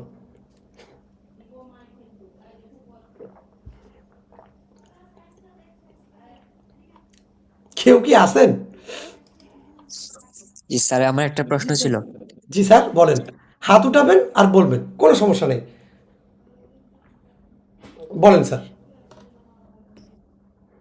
জি স্যার, আমার প্রশ্নটা হচ্ছে, যদি মনে করেন আমি আপনার কাছে সিবিটি এন্ড এই কোর্সটা করলাম, হুম কিন্তু করার পর মনে হচ্ছে যে না, আমি সিবিটি এন্ড এর জন্য পারফেক্ট না, আমি শুধু হুম সিবি এর জন্য পারফেক্ট। হুম তাহলে আমি কি শুধু সিবি এর জন্য পরীক্ষা দিতে পারবো? হান্ড্রেড বা পার্সেন্ট মনে দিতে করেন, পারবেন, 100% দিতে পারবেন। কারণ ওটা তো আরো সহজ। 12টা বইয়ের মধ্যে 5টা বই, সেই 5টা বই আপনার কমপ্লিট হয়ে গেলে আপনি যা পরীক্ষা দিয়ে আসেন। কিন্তু আপনাকে তো আমি ছাড়ে দিব না, আপনাকে আবার ফোন দিয়ে কবো যে আপনি সিবিটি অ্যান্ড এটাও দেন, এটাও দেন। ঠিক আছে? জি স্যার, তো আরেকটা হচ্ছে স্যার, জি, আপনার কোর্সটা কি করতে হলে ল্যাপটপ বা কম্পিউটার লাগবে নাকি মোবাইল হলে চলবে? মোবাইল হলে চলবে, তবে আপনার কিন্তু মানে ইয়েটা এভিডেন্স তৈরি করার জন্য কিন্তু আপনাকে অবশ্যই ল্যাপটপ লাগবে। আর আমার কাছে ভর্তি হওয়ার আগে অবশ্যই বলে নেবেন আপনার কম্পিউটার নলেজ কিছু কীরকম আছে। যদি কম্পিউটার নলেজ যে খুবই বেশি সমস্যা থাকে, আমি আপনাদের কাছে হাত জোর করে রিকোয়েস্ট করতেছি, প্লিজ আমার এখানে ভর্তি হন না। কারণ আমি নিজে মারাত্মক এই লেভেলের লোক। আমি মানে আমার সাথে আপনার যাবে না। আপনার ন্যূনতম মাইক্রোসফট ওয়ার্ড এবং পাওয়ার পয়েন্ট এই এতটুকু ক্লিক করে করে লিখতে পারার অভিজ্ঞতা হলেও থাকতে পারবে। আপনি কোনো দিন একটা কম্পিউটারের সুইচও চালান নাই, আমি সরি, আপনি আমার ওখানে ভর্তি হন না। বুঝতে পারছি স্যার? জি স্যার। ওকে, তাহলে আমি সাব্বির স্যারের কাছে চলে যাই। সাব্বির আহমেদ স্যার। আসসালামু আলাইকুম। হ্যাঁ, ওয়ালাইকুম সালাম। স্যার, আজকের ক্লাসটা একদম পুরো একটানা করলাম। বাপ রে বাপ। বসে বসে। ফিল ফিল ফিল কি ফিল বলেন, ফিল বলেন। চিল তো ঠিক আছে, আমি তো ক্লাসের থেকে হুম। আপনার এলএমএস এর দিকে নজর দিচ্ছি বেশি। আচ্ছা স্যার, না আগে ঠিক থেকে আছে, সবকিছু ঠিক আছে স্যার। এখন আজকে কি করলো স্যার, টাস্ক আছে? না, আজকে টাস্ক নাই, আজকে আমি জাস্ট ঘোষণা করে দিব যে আপনাদের কয়দিন ছুটি। আচ্ছা, হ্যাঁ হ্যাঁ, একটু ছুটিটা 31 তারিখের দিন, তাহলে আমি ভালো আমি হয়। জাস্ট কাল পরশু তরশু ছুটি দিব। তারপর যদি আপনারা যদি ক্লাসে না ঢোকেন, আমি বাড়ির যা একদম গরুর মাংস সবগুলো ফ্রিজ থেকে বের করে নিয়ে আসবো, এটা আপনার শাস্তি। না না, ঠিক আছে, সেটা সমস্যা নেই, ওটা বড় কথা না। মানে স্যার, ওটা কি ওই যদি ক্লাস করান না, তাহলে ভেজাল হয়ে যাবে কি, ওই ক্লাসে তো মনোযোগী হয়ে ক্লাস করা যাবে না, এই একটা ঝামেলা হয়ে যাবে। মনোযোগ থাকাই লাগবে স্যার। তার মানে ঈদের টাইম তো, এই এদিক ওইদিক এই কল মাস দিয়ে 15 দিন বেড়াতে রয়েছে, হবে। জি, আর বেশি। সমস্যা নেই স্যার। আমি একদম আপনাদের ঈদের প্রথম আরো 3 দিন আপনাদের এত ইজি ক্লাস রাখবো যে আপনার ক্লাসে 15 মিনিটের জন্য যদি থাকেন, তাহলে আপনারা ক্লিয়ার হয়ে যাবেন স্যার। আচ্ছা, আর আমি ভিডিওটা দিয়ে দিব স্যার, আপনারা মনের মতো করে ভিডিওটা দেখে নিন, তাহলে কোনো সমস্যা হবে না। ঠিক আছে স্যার? ওকে। ওকে। আচ্ছা, এবার আরেকজন সাব্বির আহমেদ স্যার আপনি হাত তুলছেন, আমি আপনারটাকে সিভিল টিম আনমিউট করার ফাইনাল জন্য। বাংলাদেশ সাদি এখানে। আসসালামু আলাইকুম স্যার। হ্যাঁ, ওয়ালাইকুম সালাম। কে বলছিলেন? মিসেস সাব্বির আহমেদ বলছিলাম। জি জি জি জি জি জি জি বলেন।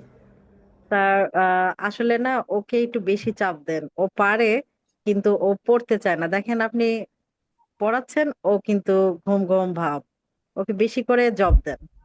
এভিডেন্স।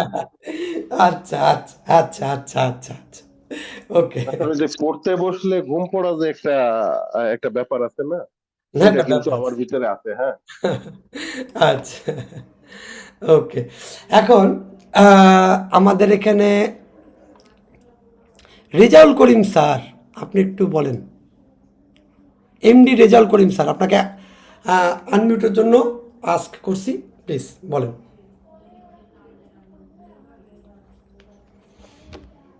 বলেন বলেন বলেন বলেন স্যার। এ ভিডিও বড় করব না, লাভ নাই, মানুষ দেখে না পরে। রেকর্ডিং অফ করে দেন, এখন এখন রেকর্ডিং এর দরকার নেই। ওকে, তাহলে রেকর্ডিংটা অফ করে দিই। আপনার কথা বলা শেষ মানে রেকর্ডিং এর প্রয়োজন নাই। ওকে, জি।